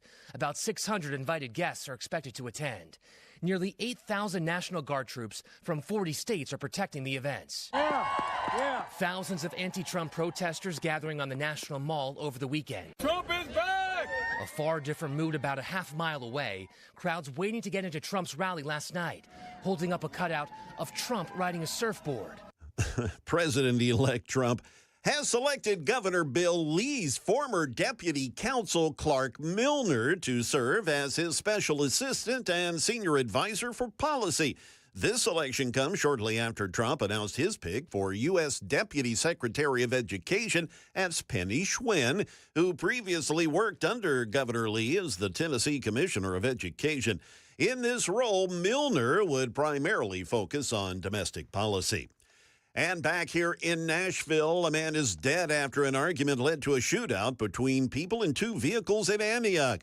Police responded to the shooting call just before 1 o'clock this morning at a strip mall at Hamilton Crossings, but when they got there, they didn't find a victim, but they did find a bunch of bullet casings in the parking lot. Police said the victim was later dropped off in a personal vehicle at TriStar Century Farms Medical Center, the emergency room there, where that person died. Police say the car that dropped the victim off drove away. Investigators determined the two vehicles were involved in the shooting and both drove off from the scene. And finally, a Metro Council member is proposing nighttime code enforcement. News 2 says Councilmember Joy Stiles says it would allow Metro codes to respond to Hub Nashville requests or 311 calls in real time for things like a business's bright light shining through another business's windows, speakers being placed outside a building, or a lot of cars that are parking on lawns at night. For now, the Metro Department of Codes closes at 4 p.m. on weekdays, leaving overnight requests for attention unanswered until the following day. Ken Weaver, WTN News. That is the latest news, traffic, weather, and Brian Wilson live from Washington, D.C. That's all coming up. I'm Jay Harper, WTN News. Thank you, Jay. 7:32 on WTN. And Brian is in Washington, D.C. You know who made that all possible? Busy Bee Plumbing, Heating, and Cooling. That's how supportive they are of this radio station. So Busy Bee Plumbing, Heating, and Cooling, Thank you for sponsoring our trip to Washington, D.C. and making it all possible. Now, they are your Rude Pro partner, and they're my partner as well. I love these folks for so many reasons. I've been working with them for years. Now, Busy Bee is always looking for ways to save you money. And here, in a very cold January, some red hot deals. Get a free air duct cleaning with the purchase of a new complete whole home AC, or get a free air duct cleaning package upgrade. So you buy the middle package, you are automatically upgraded to the deluxe. They're also offering you 15% off indoor air quality products. So save money and stay warm this January with Busy Bee Plumbing, Heating, and Cooling. Your satisfaction, of course, is guaranteed. As always, tell them Dan Landis told you to reach out. That phone number for Busy Bee, 615-775-7833, 615-775-7833, busybehvac.com.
Traffic volume on this federal holiday, virtually non-existent. However, we do have a couple of accidents, one being an injury crash, Mountain View Road, west of Dove Creek Road. Also another accident, Nolensville Pike, just north of I-440. We've got your traffic every 10 minutes every morning on Super Talk 99.7 WTN.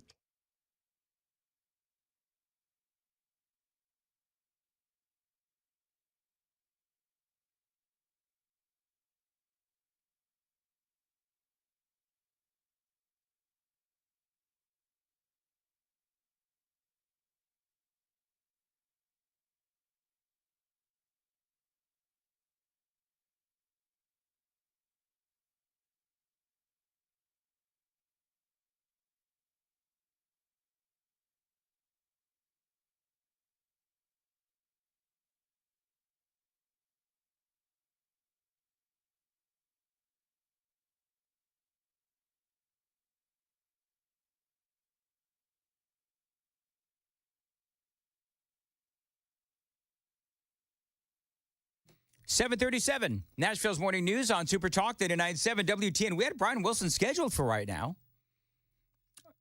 And I see the hotline is ringing. You know, Jay, I'm wondering if Antifa got to Brian's highfalutin broadcast line. Yeah, it's possible, I suppose. Because, that was one of the big worries is that Antifa, they were going to be out there in Washington, D.C. Yeah, trying to sabotage anything positive on this Inauguration Day. That's what I think may have happened. Brian, you're on the phone. I am on the phone. I apologize. We got a little tied up through security. Okay, wait. I've got to know what happened. So what happened? Did they not allow your highfalutin equipment to come through? No. We got through. We went to get a bite to eat breakfast, and it's just a little more complicated getting back to our original broadcast point than we anticipated. Okay, got it. So you have no doubt heard, Brian Wilson, live from Washington, D.C. You've no doubt heard of the now Joe Biden has pardoned Mark Milley, Anthony Fauci, and the J6 committee members. This is not a surprise. Pretty amazing development, but not surprising. I think we all probably knew this was going to happen. I mean, didn't we really think that he probably would do this on the way out the door? It's interesting, though. He did not pardon the Attorney General of the United States.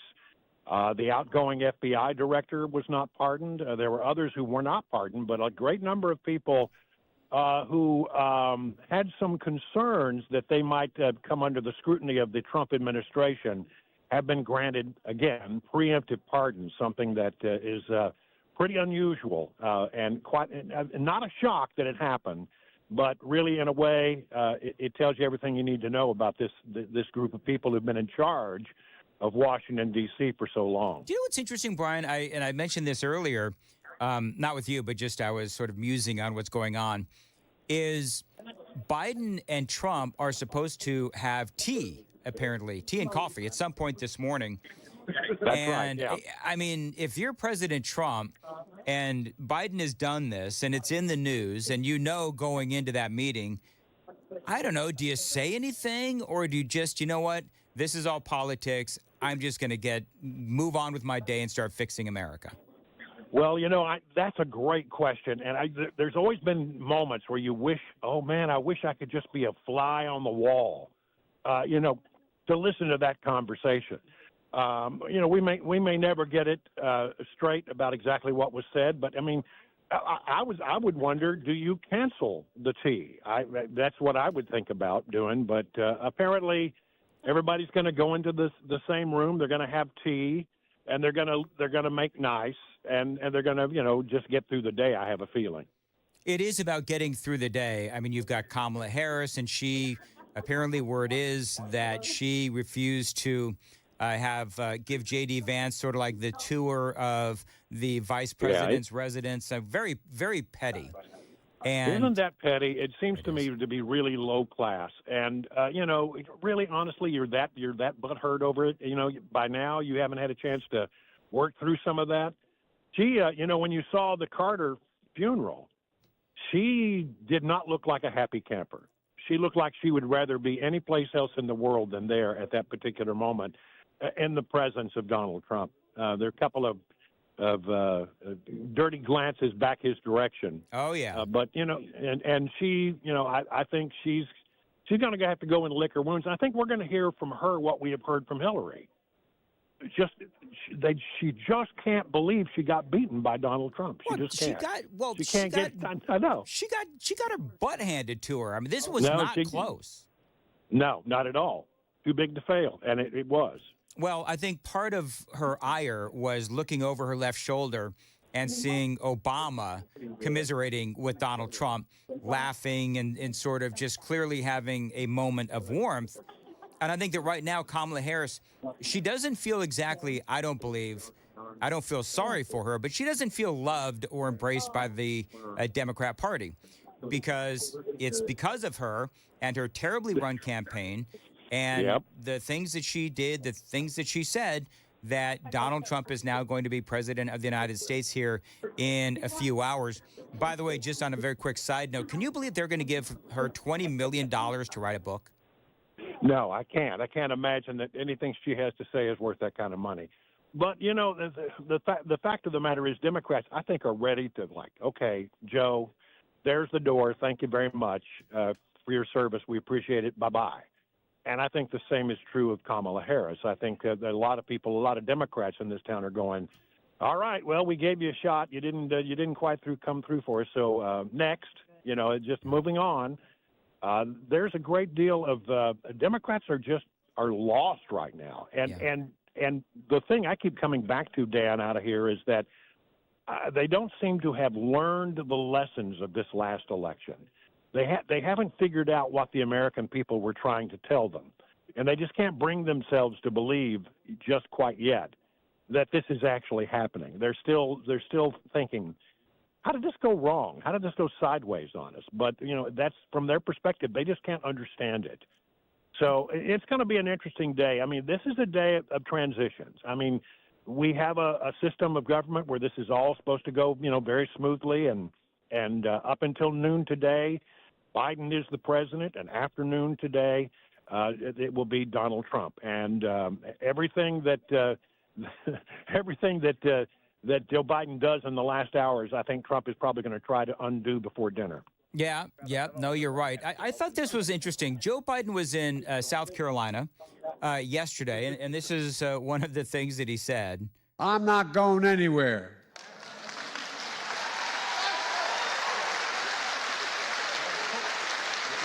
I'm not kidding.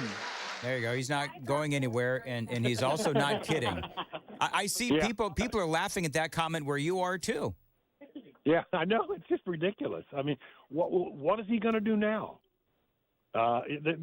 He may be not going anywhere, but I have a feeling not going anywhere will have a lot of time on the beach for him over in Rehoboth. Now you're out walking around. I mean, obviously, I can hear the street ambiance, and so. Set the scene for me. Number one, it's really cold, but earlier in the broadcast we were talking about the various protests and so forth. What's going on the streets of Washington D.C. right now? Well, one of the things that I'm just amazed by is how tight security is. I mean, I saw this developing over the years. It just gets tighter and tighter and tighter and tighter. I mean, to get to the Rayburn building where we were broadcasting from earlier. We had to go through several levels of security and these big black fences that they put up all over town. And you have to have an escort through some of it. I don't. I have a credential, but together with Dawn and I, we needed an escort. So we have to be escorted everywhere we go.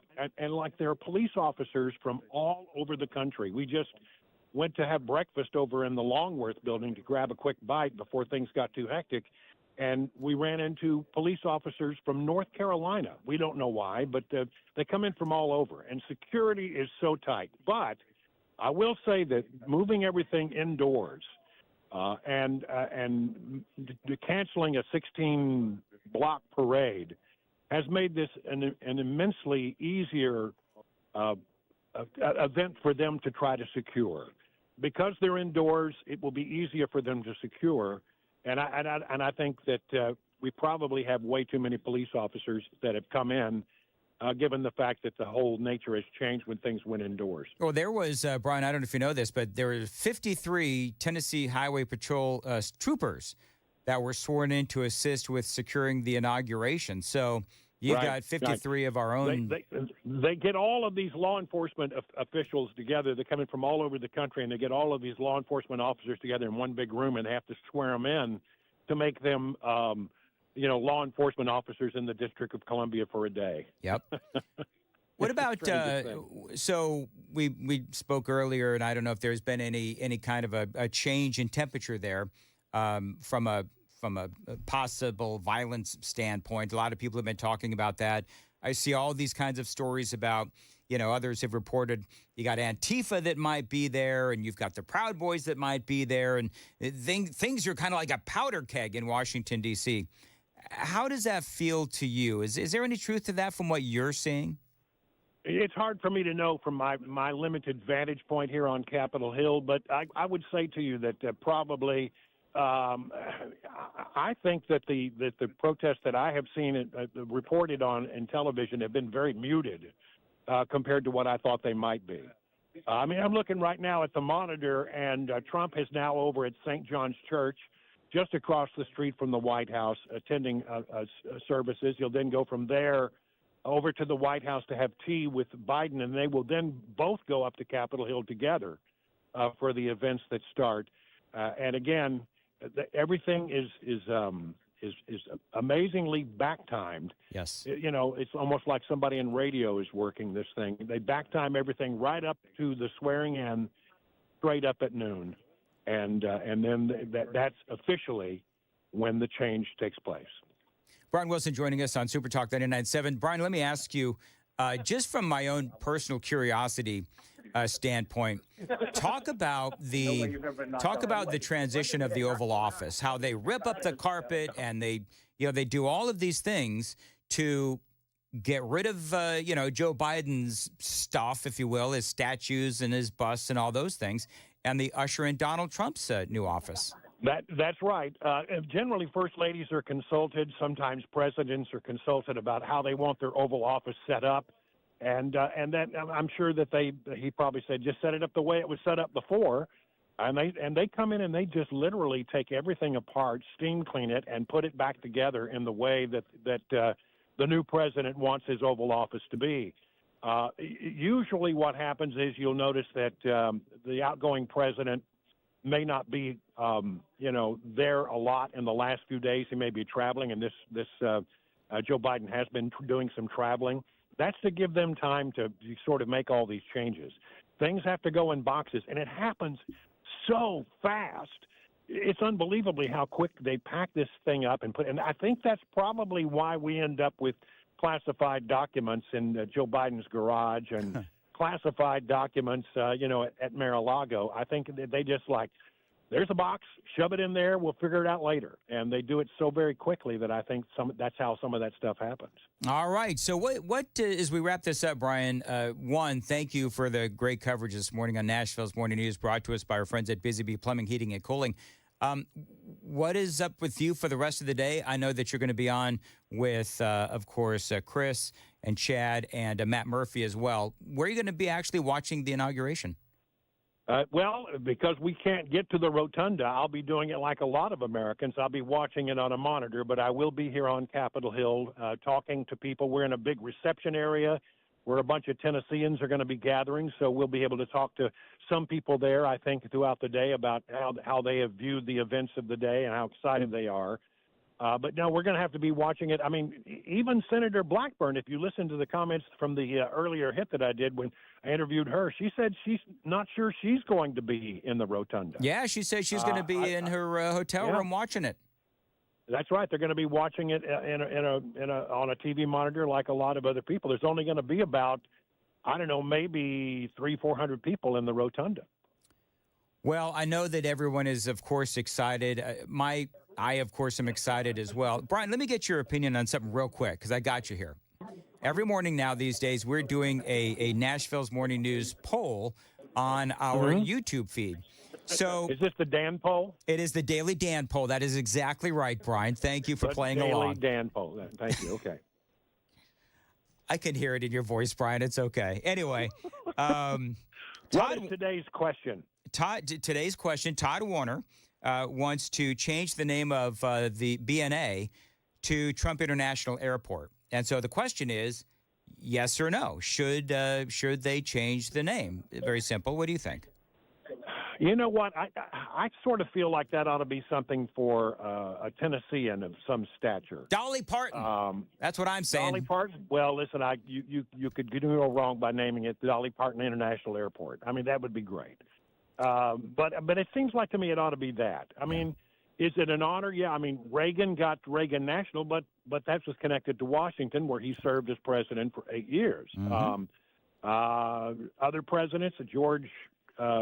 He's got what? We used to be Houston Hobby. Yeah. I think they now call you George Bush International. I'm not sure, one of the two, but there are presidents who get them, but it's usually connected to the state from which they came. Yep. So I sort of think it ought to be Dolly Parton International. What about Elvis? Other people, Brian, are saying Elvis Presley, but he's more Memphis, people say. That's Memphis. They can have it over there. Okay, Brian. Thank you very much for helping us out this morning from Washington, D.C. Stay warm. My pleasure, Dan. Absolutely. And I'll be on with Chris a little bit later. We're going to be doing live coverage of the actual event as it goes down. Yep. And we'll be co-anchoring, and him from Nashville and I from the nation's capital up on Capitol Hill. All right, Brian, thank you very much. As always, appreciate talking to you, and we'll talk again soon. It is 7:53 on Nashville's Morning News on Super Talk 99.7 WTN. Was it just me, or could you just tell that Brian was rather bemused by the Daily Dan poll? It sounded to me like he was rather bemused. Bemused? Yes. Wow. That's a heavy word here for early on. Listen, I've had like 9 cups of coffee this morning, and so I can roll out bemused, and yeah, I could tell Brian is sort of like, I could hear the chuckle in his voice. Anyway, but that's fine. By the way, very quickly, KGB, what are the results very quickly of the Daily Dan poll?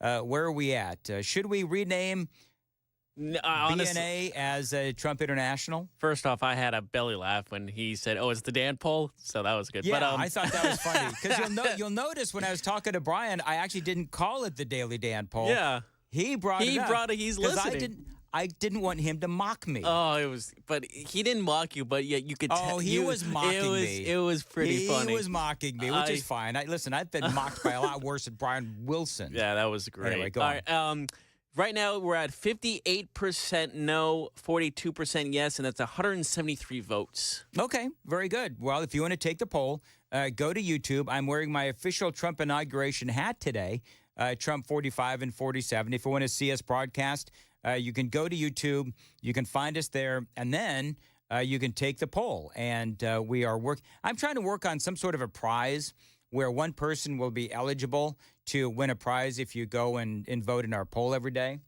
So right now, I'm going to buy about 5,000 number 2 pencils.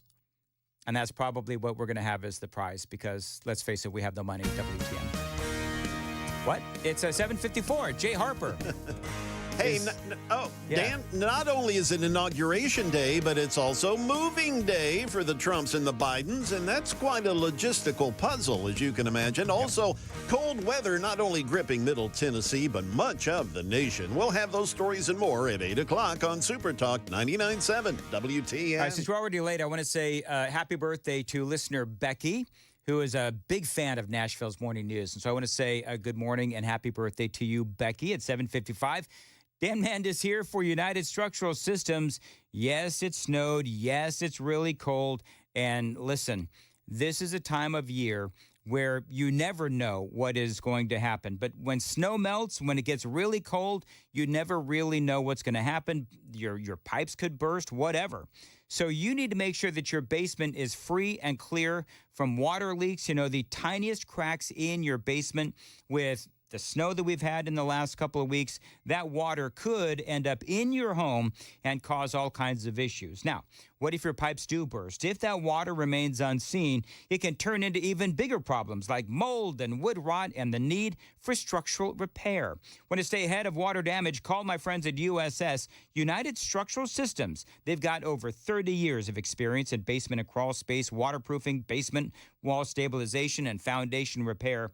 USS inspections are absolutely free, and they're not going to sell you unnecessary repairs. We are simply here to help. We guarantee our best. Call USS, 615-488-7855, USSTN.com. Call USS when the snow melts to provide a customized waterproofing repair plan for your home. USSTN.com.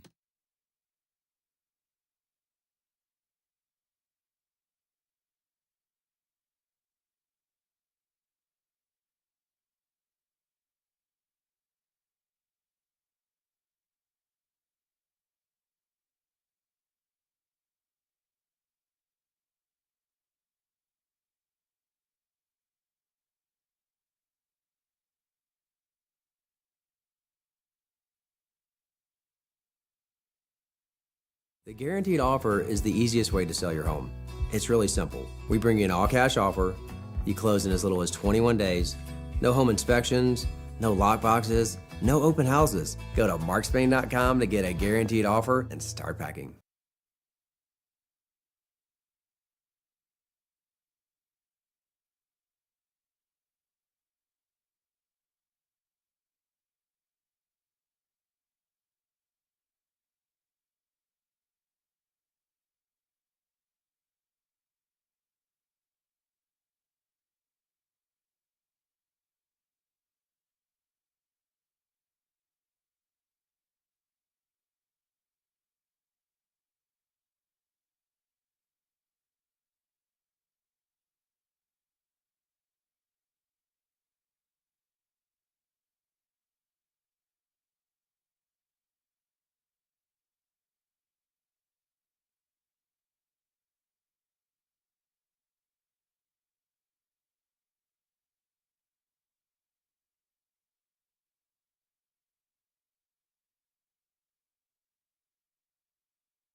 Good morning. It is 1 minute past 8 a.m. I'm Jay Harper with your top stories. A weather forecast and a traffic report are just coming up in a few minutes. Beyond swearing in Donald Trump at the Capitol today, it's also moving day for the incoming and outgoing first families.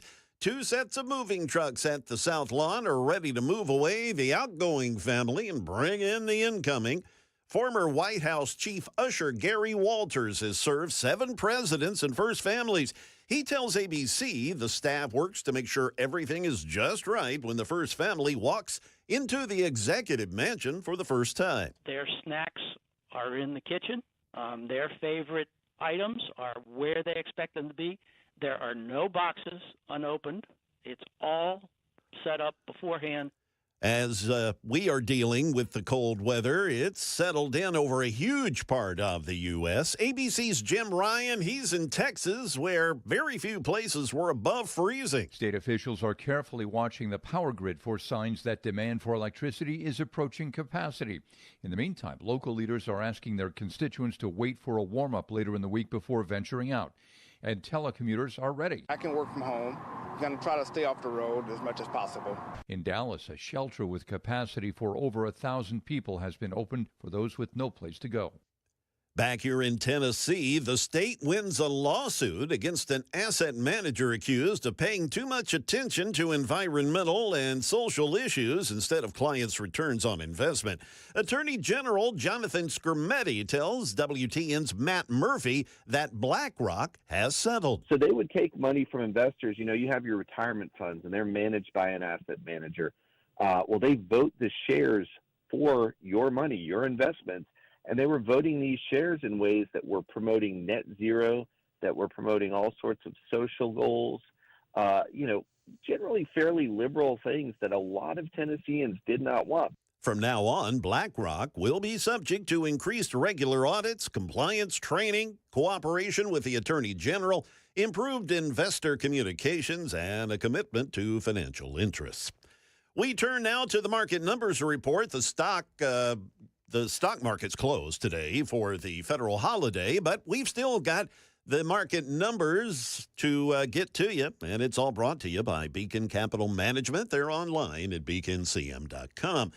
Let's take a look at the futures here. The Dow futures up 139, the S&P 500 up 17 3/4, and the NASDAQ futures up 78 3/4. That is the latest news. Traffic and weather are next. I'm Jay Harper, WTN News.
With it being the federal holiday, traffic volume on the area interstates virtually non-existent, but we do have a couple of accidents to report to you. An injury crash now, Mountain View Road, just west of Dove Creek Road, and in Bordeaux, Ashland City Highway, east of Drake's Branch Road. We have a crash there as well. But traffic, for the most part, moving freely throughout the metro. We got your traffic every 10 minutes every morning on Super Talk 99.7 WTN.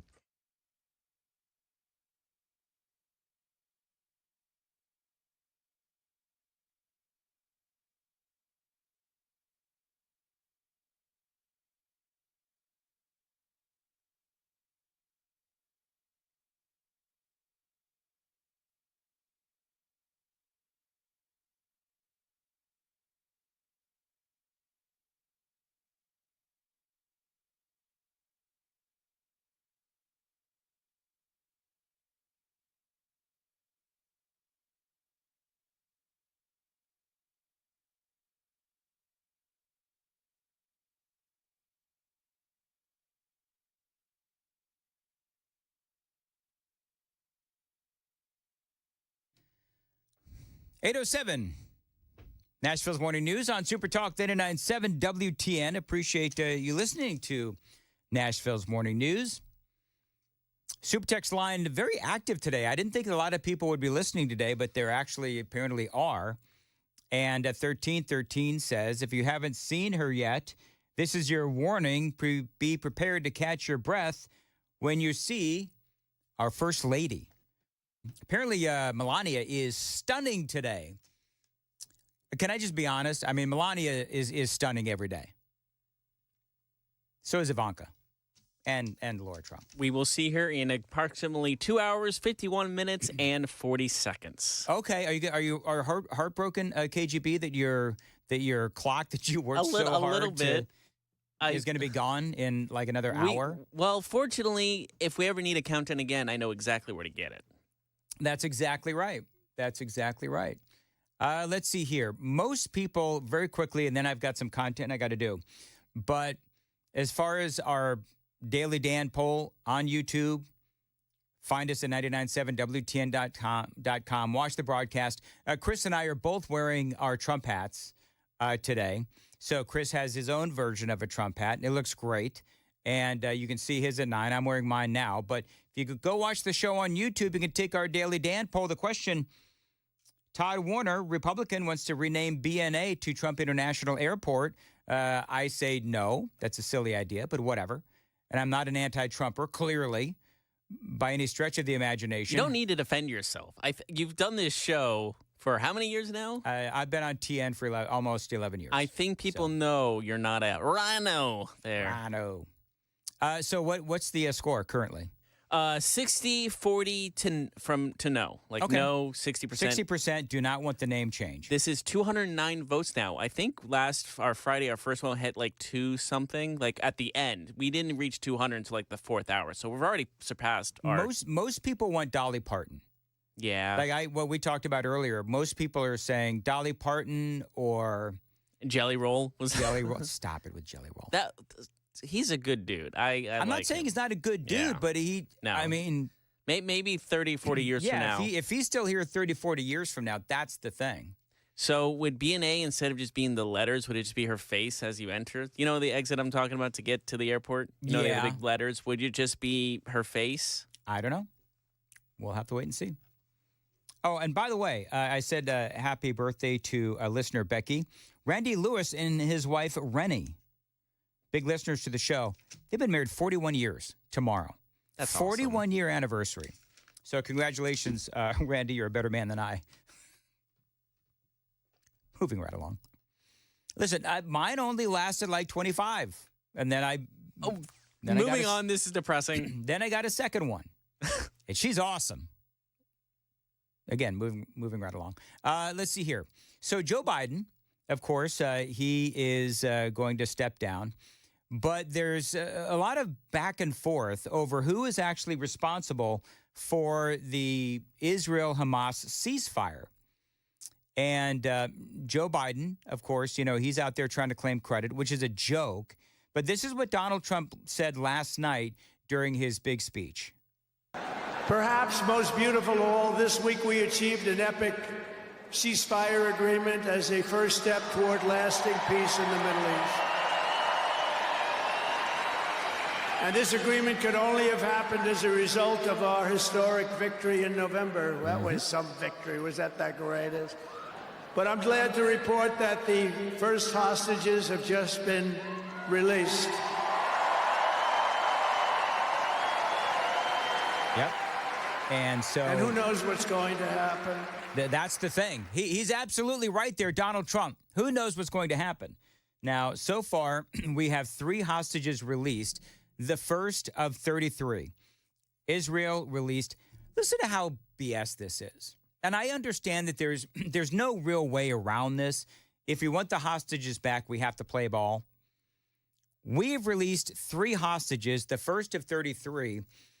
Israel has released 90 Palestinian prisoners and detainees. Now, as I will forever say in these kinds of situations, all right, so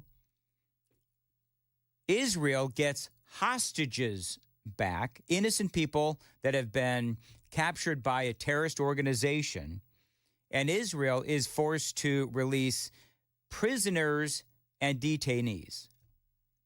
So the difference is Israel is releasing innocent people, and Hamas is Israel is releasing bad guys, prisoners and detainees. Hamas is releasing, innocent people that they have taken as hostage. According to a list, this is from the Associated Press. According to a list provided by the Palestinian Authority's Commission for Prisoners Affairs, all of those released are women or teens, the youngest 15. Israel detained them for what it said were offenses related to Israel's security, from throwing stones to more serious accusations like attempted murder. I've seen some of these released hostages, and they don't look like kids by any stretch of the imagination. And from what I've seen, and maybe I'm looking at the wrong picture, but I've seen what look like young men and men that have been released. Maybe I'm wrong, whatever. The plan says 3 living female hostages will be returned on day 1. That has happened. 4 hostages will be released on day 7, and the remaining 26 over the next 5 weeks. So now you've got both Joe Biden and Donald Trump vying for credit. Thank you. Brooks, credit for this, Mr. President, you or Trump? Is that a joke? That is Joe Biden. Is that a joke? Basically dismissing, and here's the crazy thing, is that Biden's own State Department came out and said that Donald Trump was instrumental in these hostages getting released. So Biden has been theoretically working on this deal for 13 months. He's accomplished little or nothing. Trump gets voted in, and all of a sudden, a deal is done. And again, Joe Biden's State Department said that Donald Trump had a big hand in this. If we weren't involved in this deal, the deal would have never happened. And it was so ungracious of Biden to say, oh, he did it. He didn't do anything. If I didn't do this, if we didn't get involved, the hostages would never be out. Yep, that was Trump talking to Dan Bongino. Now, I think both sides, Netanyahu and Hamas, know that Trump is a guy who wanted this done, and the deal got done. Remember what Trump said. Remember what Trump said. He basically said that things are going to go south pretty quickly if a deal did not get done. Netanyahu knew Trump is, of course, an advocate of his. Some have said Trump pressured him to make a deal because Netanyahu, he's been sort of, not necessarily willing to make a deal with Hamas. At least that's what some people say. Trump came in, and people are saying, and I don't know if it's true or not, some people are saying that Trump has been pressuring Netanyahu to come to an agreement because he wants this done before he gets into office. Hamas and Iran obviously knew that Trump is an ally of Israel, an enemy of theirs, so clearly they were motivated as well. because Trump has been messaging Iran for months. I mean, let's not forget what the president-elect said just a couple of months ago. But if I were the president, I would inform the threatening country, in this case Iran, that if you do anything to harm this person, we are going to blow your largest cities and the country itself to smithereens. We're going to blow it to smithereens. You can't do that. I love what Trump said there. And I know that, you're going to have some people that are going to be, oh, my goodness, a president can't talk like that. It's so undiplomatic and unpresidential. Really? Because a deal got done, didn't it? Absolutely, a deal got done. Biden couldn't get it done. Trump got it done.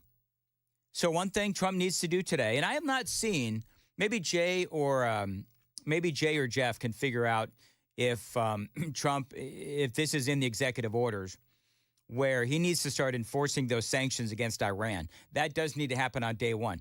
200 executive actions and orders being signed today.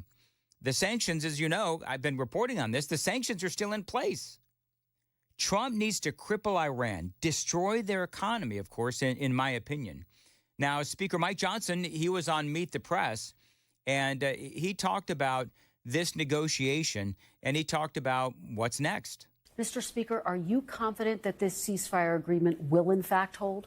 We're very hopeful about that. I spoke with Prime Minister Netanyahu, I believe, on Thursday of this past week. They're cautiously optimistic. Hamas is a terrorist organization. They're not known to keep their word, but we need these hostages released, and we hope they're released into safety. We hope that there is peace in Israel. But I will say this, if Hamas breaks the ceasefire, they need to know the United States will stand with our ally Israel, and Israel will have to eradicate that threat. It's very important for the stability of the region. So, as we talked about, you've got the first 3 hostages. They're all Israeli women, no Americans. Trump is satisfied that this deal will mean the American hostages will be freed. Now, there are currently 7 American hostages held. 4 are dead and 3 are alive.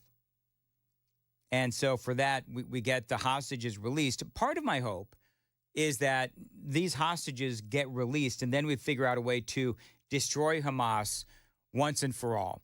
Now, Vice President Harris has just arrived at the White House. Not sure if you saw that, but she and Doug Emhoff have arrived at the White House. I did not see, and maybe, Jay, I don't know if you saw or if any of you folks saw, but I didn't see if Emhoff and Jill Biden had another one of their now infamous kisses. Do you remember that whole thing?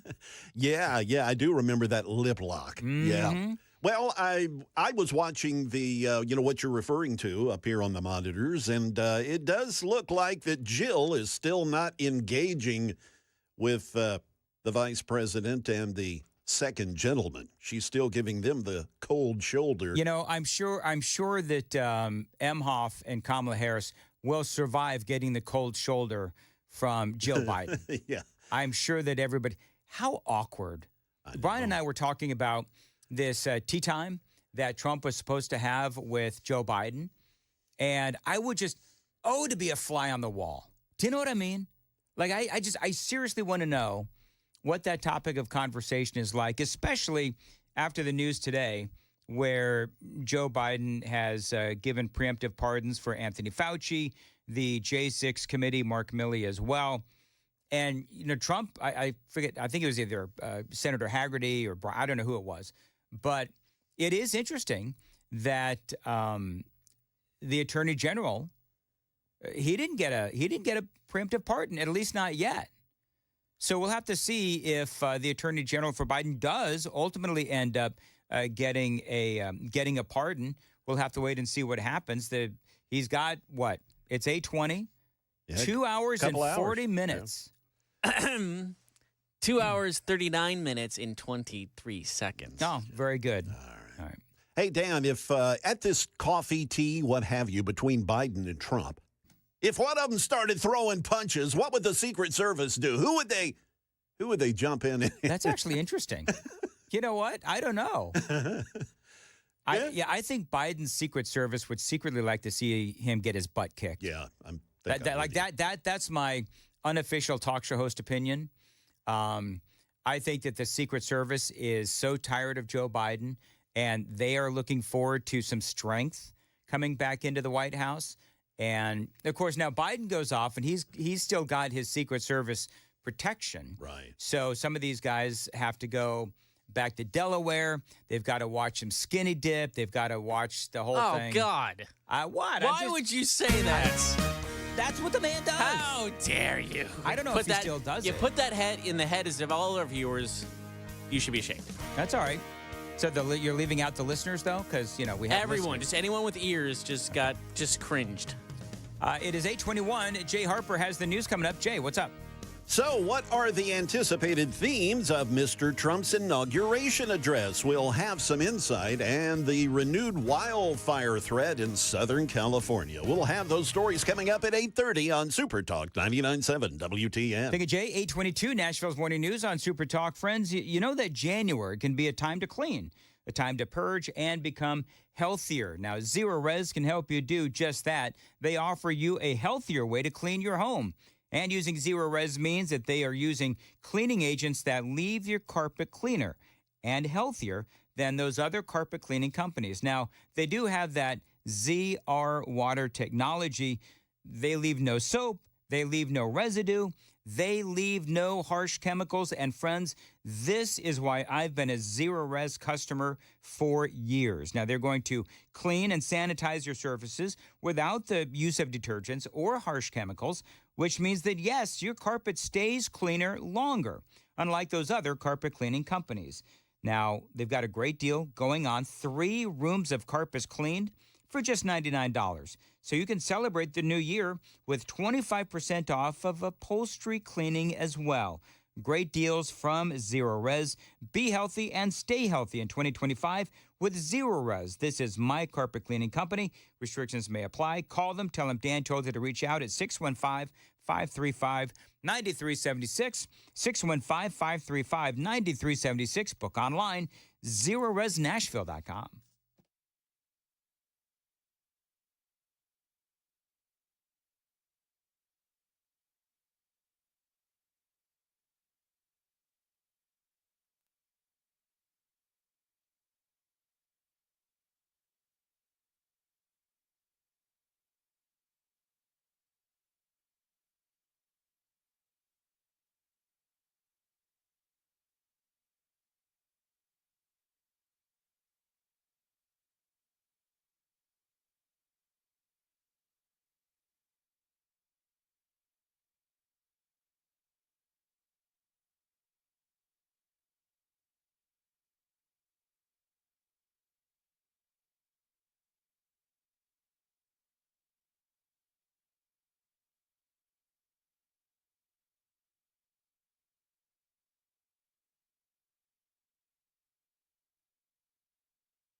827, Nashville's Morning News on Super Talk 99.7 WTN. And welcome on in. We're talking about BNA, possible names for BNA.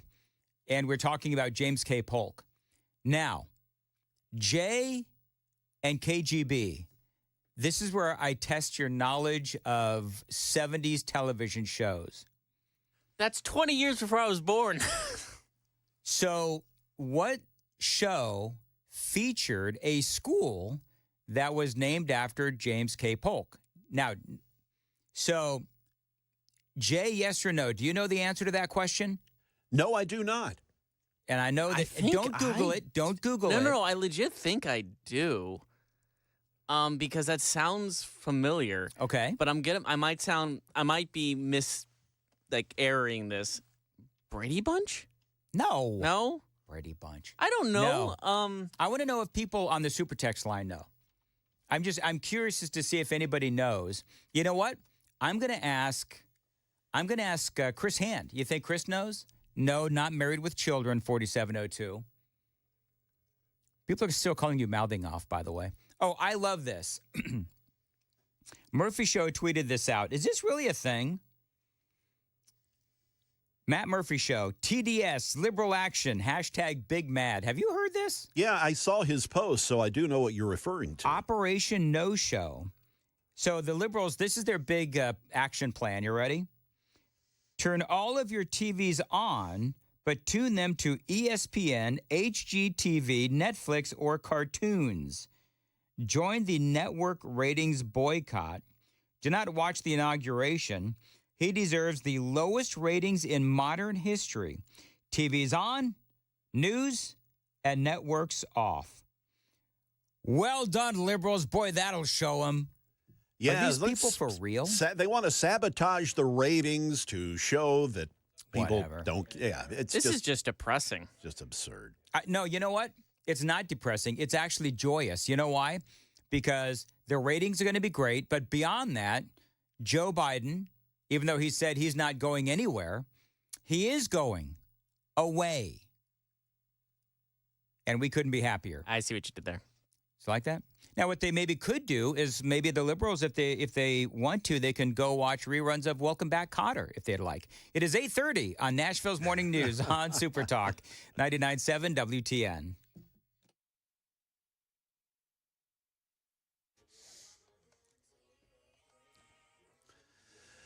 Good morning. It is 8:30, and I'm Jay Harper with your top stories, a traffic report, and a weather forecast are coming up. Well, the stage is indeed set for President-elect Donald Trump's return to the White House.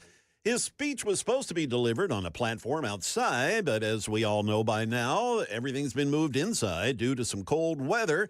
This hasn't happened till, since Ronald Reagan, his inauguration in 1985, 40 years ago. ABC's Karen Travers, she's got the latest on what's expected for the president at that time to say in his inaugural address. Advisors to President-elect Trump say he's expected to call for a, quote, revolution of common sense during his inaugural address inside the Capitol today. The theme of his speech will be restoring confidence. Trump told ABC this weekend he'll focus on themes of unity, strength, and fairness. Trump will say, according to excerpts provided by a senior advisor, quote, I return to the presidency confident and optimistic that we are at the start of a thrilling new era of national success. He'll say a tide of change is sweeping the country. Moving out west now, Southern California under another red flag fire warning. There is a chance of 100-mile-per-hour winds through tomorrow, which would rival the winds that caused all those deadly fires to break out earlier this month. ABC's Alex Stone is in L.A. This wind event is beginning to look more and more severe, with peak winds hitting tonight into Tuesday and possibly close to the 100-mile-per-hour incredible winds we dealt with close to 2 weeks ago that made the Palisades and Eaton fires explode. Southern California Edison is warning power will be shut off in some areas to prevent wildfires. 170 extra fire engines, water tenders, and firefighting aircraft are being pre-deployed by the governor's office. The stock market closed today for the Martin Luther King Jr. federal holiday. However, we still have a market numbers report, and it's brought to you by Beacon Capital Management. They're online at beaconcm.com. The stock futures, when the market opens tomorrow, the Dow futures up 195, the S&P 500 up 27 and 3/4, and the Nasdaq futures up 105 and 1/4. That is the latest news. Traffic and weather are next. I'm Jay Harper, WTN News. Thank you, Jay. Where can you kick off the new year with big savings on gig speed? Only with my friends at Xfinity. Now through January 30th, get gig internet at home for $25 a month for 1 year when you add an unlimited mobile line, which connects you to gig speed Wi-Fi on the road. Act fast today and save more than $650 over AT&T and Verizon in your first year.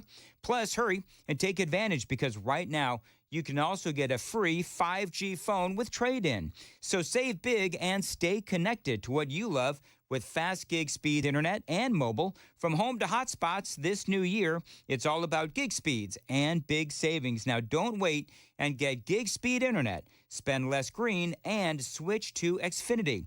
Go to Xfinity.com/gig savings to learn more. Requires paperless billing and auto pay with stored bank account. Restrictions apply. Equipment taxes and fees extra. Internet discount applied to mobile bill. $40 internet discount applied to mobile bill. After promo, regular rates apply. Actual speeds vary. Savings compared to Verizon Fiber Gig Plus 1 Unlimited Welcome Line and AT&T Fiber Gig Plus 1 Unlimited Starter Line. Xfinity Internet required. Reduced speeds after 30 gigabytes of usage per line. Data thresholds and actual savings vary.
With the federal holiday today, traffic volume has been very, very minimal. We do have some accidents, however. An injury crash reported Murfreesboro Pike at Vultee Boulevard. Still dealing with the issue in Bordeaux, Ashland City Highway east of Drake's Branch Road, a crash there. And finally, a crash Lebanon Pike just east of Donaldson Pike. We've got your traffic every 10 minutes, every morning on Super Talk 99.7 WTN.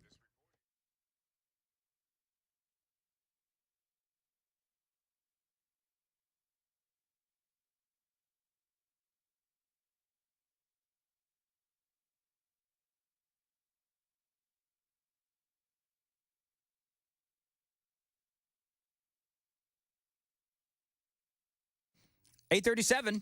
Nashville's Morning News on Super Talk 99.7 WTN. Special treat today. Murphy Show is here. We're rolling deep. Hello. Yeah. Matt's here. There's not enough cameras for all of us. Chris is here. I am. I'm here. KGB is here. Jeff Malinoff. Yes. Hello, KGB. Hello, Jay Harper. Jay Harper is here. So there's one of the Matt five Murphy. of us. Matt Murphy. Can I ask a question? I know it's your show. I don't want to get in front of your show. So just so we're clear, I have a feeling it is no longer my show with all these personalities. But go ahead. I'm here, and it's a big day. I mean, right? Yeah. Huge. What's going on? Huge. Are we done talking about dance poll? It's funny you should ask, I just wanted to. First of all, it's not dance poll. It's the Daily Dan poll. It's the Dan's Daily The Poll. DDP. Yeah. And so I was going to ask you, Matt, so the Daily Dan poll, if you want to go to YouTube and take the poll, is Todd Warner, you remember Todd? Yeah, I do remember Todd. Wants to change the Todd name remembers me too. of B&A to Trump International Airport. Yes. I said if you're going to change the name, you do it for Dolly or Johnny Cash. And I don't know, do you have an opinion on that? That's Todd Warner's idea is stupid. Okay.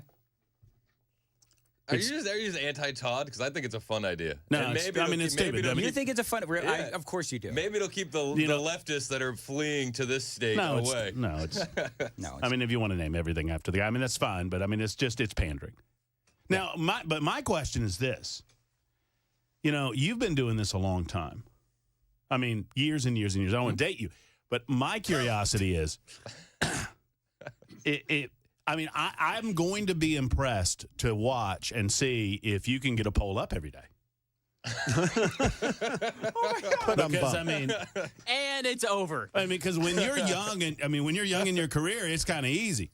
Sure. The ideas come, they flow. I mean, it's not a problem. Right. Later in your career, Dan. So what do we do? I mean, we're all going to be watching with bated breath to see if we're going to need to change it, Dan. We're going to change the name of it. It's over now. He killed it. Well, it's the over. great thing is it's actually KGB that's getting it up every day. What are you doing to me? Why do you put me in this position? You're going to check it? I do not consent. What time does your poll go up every day? Multiple times, actually. Listen. Depends on when he's in the mood. I may be old, but I ain't dead. Wait, are we still talking about the... Yes, we're talking about Dolly Parton. and Dan's poll. I mean, the Dan poll. I'm sorry, I didn't mean it. Are we done with this? I mean, look, it's clearly, more on the serious lines. I mean, Chris, you might disagree, but you're pandering. Yeah. I mean, you're political pandering. Donald Trump does not have any connection to the state of Tennessee outside of the fact that the state of Tennessee voted for him 3 times. Now, we got a little bit of controversy in the studio, and I'm a little pissed. Cool. Oh, boy. Hand is calling me a liar. I did. I called him a liar.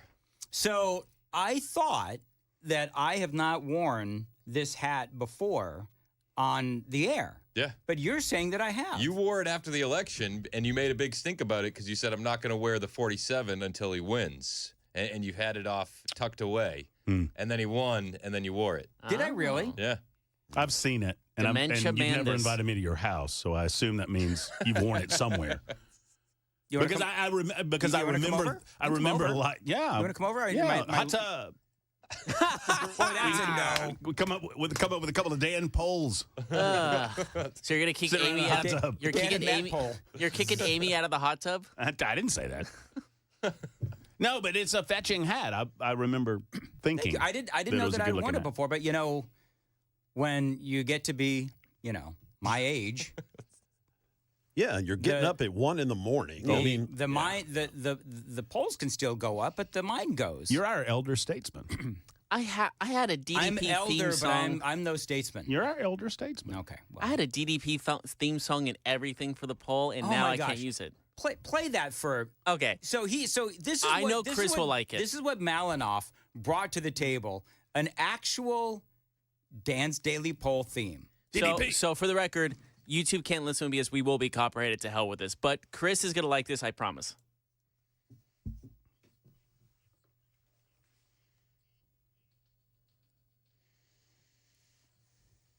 So I get the reference. Now, thank you, Chris. Well, I knew you'd like it. He says DDP in it. Yeah, it's a well, 90s, that works. 90s wrestler. It's a 90s wrestler. It's a 90s wrestler. But this theme song is perfect specifically because he goes, it's D. The target demo really gets it. Yeah. You know what's funny? Chris is all I care about when it comes to these wrestling references. You know what's funny, actually? Sometimes we have to do things for us. Yeah, exactly. Wow. No one gets our references, but it's always good to have inside jokes. I'm listening, Dan. Have you ever felt like your producer secretly hates you? What have I done to? What have I done to say I hate you? You're always referencing how much you like Chris better than me. No, I never said that. I never said that. I said I like Chris because I can do wrestling references that no one else will get but him. You know, the great thing is, like with you and I, we both have had the same experience. That's what I was saying. Besides Bell, right? Yeah, it's like Bell. Well, see, Bell openly hated me. I don't know if he openly hated you or not. Bell. Dan, Bell openly hates everybody. Yeah, exactly. He's an equal opportunity hater. I mean, right? I think he hated me a little bit less because he thought I was going to jump him. All right. All right. So, James K. Polk. Mm-hmm. Okay. Do you know what television fictional school was named after James K. Polk? Hold on, I'm trying. He's like. Is he 11, 12? Somebody help me out. I'm trying to figure out the number of president that he was. Oh, I don't even know. Oh, gosh. I want to say he was 11 or 12. That's my go. If only there were a device that we all have at our fingertips. James K. Polk. I've been to the Polk presidential. Me too, Columbia. Yeah, it's great. It is. Is it? I want to make sure. You know, it's a presidential. That's a drive. It's for a that boyhood. kind of museum. It's a presidential boyhood home. All right, so I want to make sure. So 11 or 12. So 11. Jay doesn't know. KGB doesn't know. Chris clearly wouldn't know. What is the answer? I mean, what is the question? What TV show featured James K. Polk High School? I think I know. Ned's Declassified School Survival Guide. I think yes. It's Married with Children. That's one. No. It's Welcome Back, Kotter. That's right.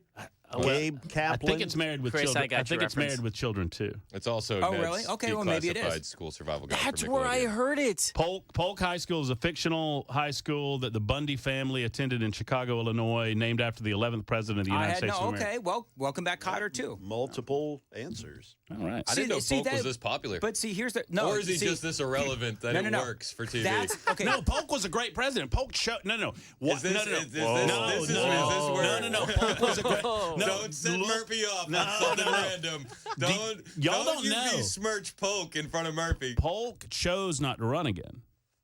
So did Joe Biden for president of the United States of America. did Joe. Y'all look up. Y'all besmirch Polk at your own I'm not peril. besmirching Polk. It sounds like you are, Dan. What did I say? Oh wait, that was Chris. Yes. Yeah. Joe Biden stepped down for the good of the party. You always know Chris's voice. It's low. And mine is high, especially when I feel like I'm being unduly attacked, Murphy. I'm not attacking anybody. I was just thinking that it was Married with Children. I miss doing the cross with Murphy because you say something random like, I don't know about Polk. He's Polk, like, man. What did Y'all, you just say? Polk and Coolidge. They get bad raps. I hate to say it, but like if you're doing a test, a majority of people, if you do a test like naming all the presidents, I feel like James K. Polk would be the one you forget. It's like William Henry Harrison, kind of the same. We elected a Millard in this country at one point. Millard Fillmore. Millard. You know what the thing is though about Married with Children and Welcome Back, Kotter, both having James K. Polk High School, I guess, is that by virtue of the shows, it is like they're making fun of James K. Polk.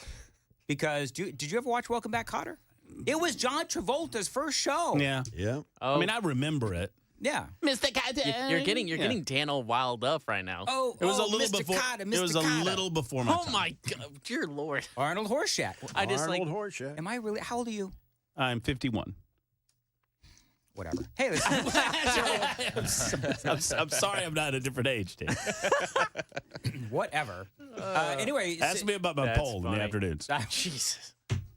We do have That's a great idea, though. In all seriousness, it's a good idea. Dan, do we need to change the name officially? Is that no, like it's listen. No, don't change it on my account. Just got a bunch of folks around here have dirty minds. Just Listen, wanted to know about your poll. Keep my poll out of your head.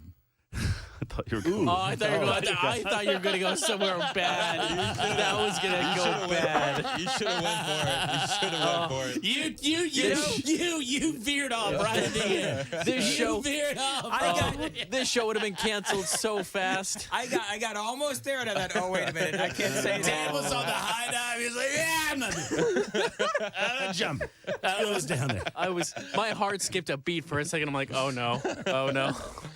And dump, that's just for the stream. Yeah. That's awesome. Stream exclusive X-rated joke there. So what are you guys going to talk about today? I don't know. Is anything going on in the news? It's extremely slow. It's a holiday. It's MLK Jr. Day, so it's a slow news day. We're going to revisit the submarine that went missing.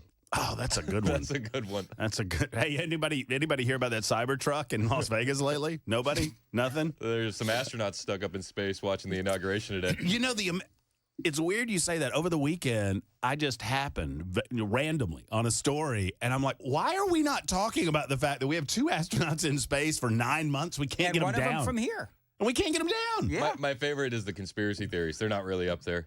Who would have sent them with Christmas hats? Did you see that? Yes. Well, they're getting supplies. I hope that they have American flags today for the inauguration, so that way people can really lose their minds. A 47 hat. Yeah. All right, do you guys have a favorite executive order? Like one of my favorites, declassifying, the 51 intelligence agents, remember that signed the whole Russian disinfo hunters laptop they are now having their security clearances revoked. So that's one of my favorites. Let's go. I like designating cartels as terrorist organizations. That's a good one, too. Oh, you know what? I think that's what we need to do is let's talk about our favorite executive orders. I always say if you want me to support a war, that's one I can get behind. Mm-hmm. How about you? I don't have a favorite executive order as of yet. I'm waiting. I want to see all 200 of them. Make sure that I really digested the 200 executive orders. Is Donald Trump, is he going to sign all those today? This is a good idea for your poll tomorrow. You should just have all 200 options. Be a long poll.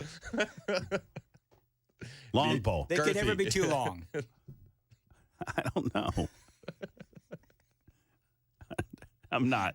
There's like 14 ideas in my head, and even Murphy's brain's going, no, don't say that one. No, don't say that one. I want everyone to know that Murphy's the one that brought this here. I'm not the one that named it the Daily Dan's Daily Poll. No, it's a Daily Dan poll. That's a big difference. It's the Daily Dan Poll. Yeah. Good Lord.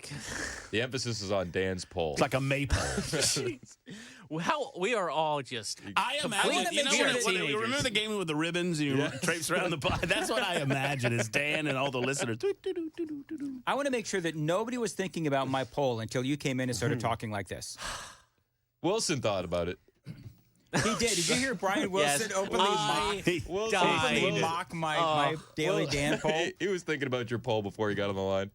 Dude, when he said Dan poll, I had to I was belly laughing just because it's just so funny. The way that he said it. So how firm are you going to be with KGB counting these votes? I mean, is it good? I mean, I trust him. Yeah. Well, I mean, if we listen every morning for the Daily Dan poll, I expect some stiff competition on that. I mean, I do. Yeah. I would expect that Dolly's currently winning. I think I know our next poll now is, should we change the name? Oh, my gosh. No, you roll with that. That's a great name. I like the Daily Dan poll. It's a great name. Just no theme song to it? DDP. You know what we can do, and maybe song? the sponsor can be the Tennessee Men's Clinic. Honestly, when you need you need to get that downstairs. That's a great idea. Needs to happen. We just made money off of it. Men's Clinic. The poll is Dan, we made money. The Tennessee Men's Clinic. Dan, we just made money off your poll. There you go. Well, we do have the sponsor with the pole barns, you know. We do have that too. We do have that too. So I'm just excited about it all. To get back to your content-based, get back to your content-based question. I'm excited about the executive orders. I'm excited about all of it. I'm relatively excited because if you expected that Joe Biden was going to throw some sort of nonsensical preemptive pardons, and I love how the liberals, they're hiding behind, well, this has happened before. They preemptively pardoned Richard Nixon. Oh. Like, shut up. Just shut your mouths. But now we get to call them into Congress, and they can't hide behind the Fifth Amendment. That's exactly right. That is exactly right. Let's go. Let's commit some perjury, Anthony Fauci. Well, don't forget, Biden did issue. He's done that before. I know. Don't forget. Wouldn't be the first time. Don't forget, Biden did issue one warning, actually. Hey, KGB, you got my audio up? This is the guy you said you trusted. Sorry, yep, sure is. All right, so hey, don't forget, Biden did issue one warning for all of us. I'm not going anywhere. That's what he said. Joe Biden said, "I'm not going." I don't even know what he means by that. I happen to be watching when, because I watch CNN, so you don't have to. So I happen to be watching when they cut to that speech, and I watched it live. And I don't. Did you see the speech? No. I mean, it is amazing that we have not seen more Americans die than have died under Joe Biden's watch. Oh, yeah. Considering the amount of infirmity, he barely could get through. He barely could get through it. Yeah. It's just it was nonsensical. He was slobbering over himself. He barely made. I mean, he's just gone. He is just gone. And did you see the audio of Mike Johnson over the weekend? And he's talking about how he went in to talk to Biden about the executive order about liquid gas. And he's like, I didn't sign that. Biden has no idea what he signed. So yes, he did. We Mr. have President. Brian back on. So, Brian, they've been talking about polls enough. What's going on at Washington, D.C. right now? Well, we're watching as we are waiting the president to walk from Blair House, which is directly across the street from the White House, to the White House.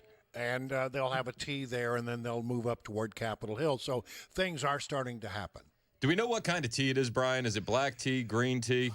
I'm going to say it's Earl Grey, but it's just a guess. It's classy. We keep it classy. Yeah. That is a classic tea. I mean, I don't understand tea, how that became the tradition, because we're not a particularly tea-drinking country. But apparently this stems back for many, many, many, many, many years, and that's just the tradition. A lot of things that happen here are tradition, and you go and say, well, how did that all happen? Nobody seems to know. Nobody seems to know where that all came from. But apparently, and we're seeing now, Trump is departing Blair House for the White House directly across the street.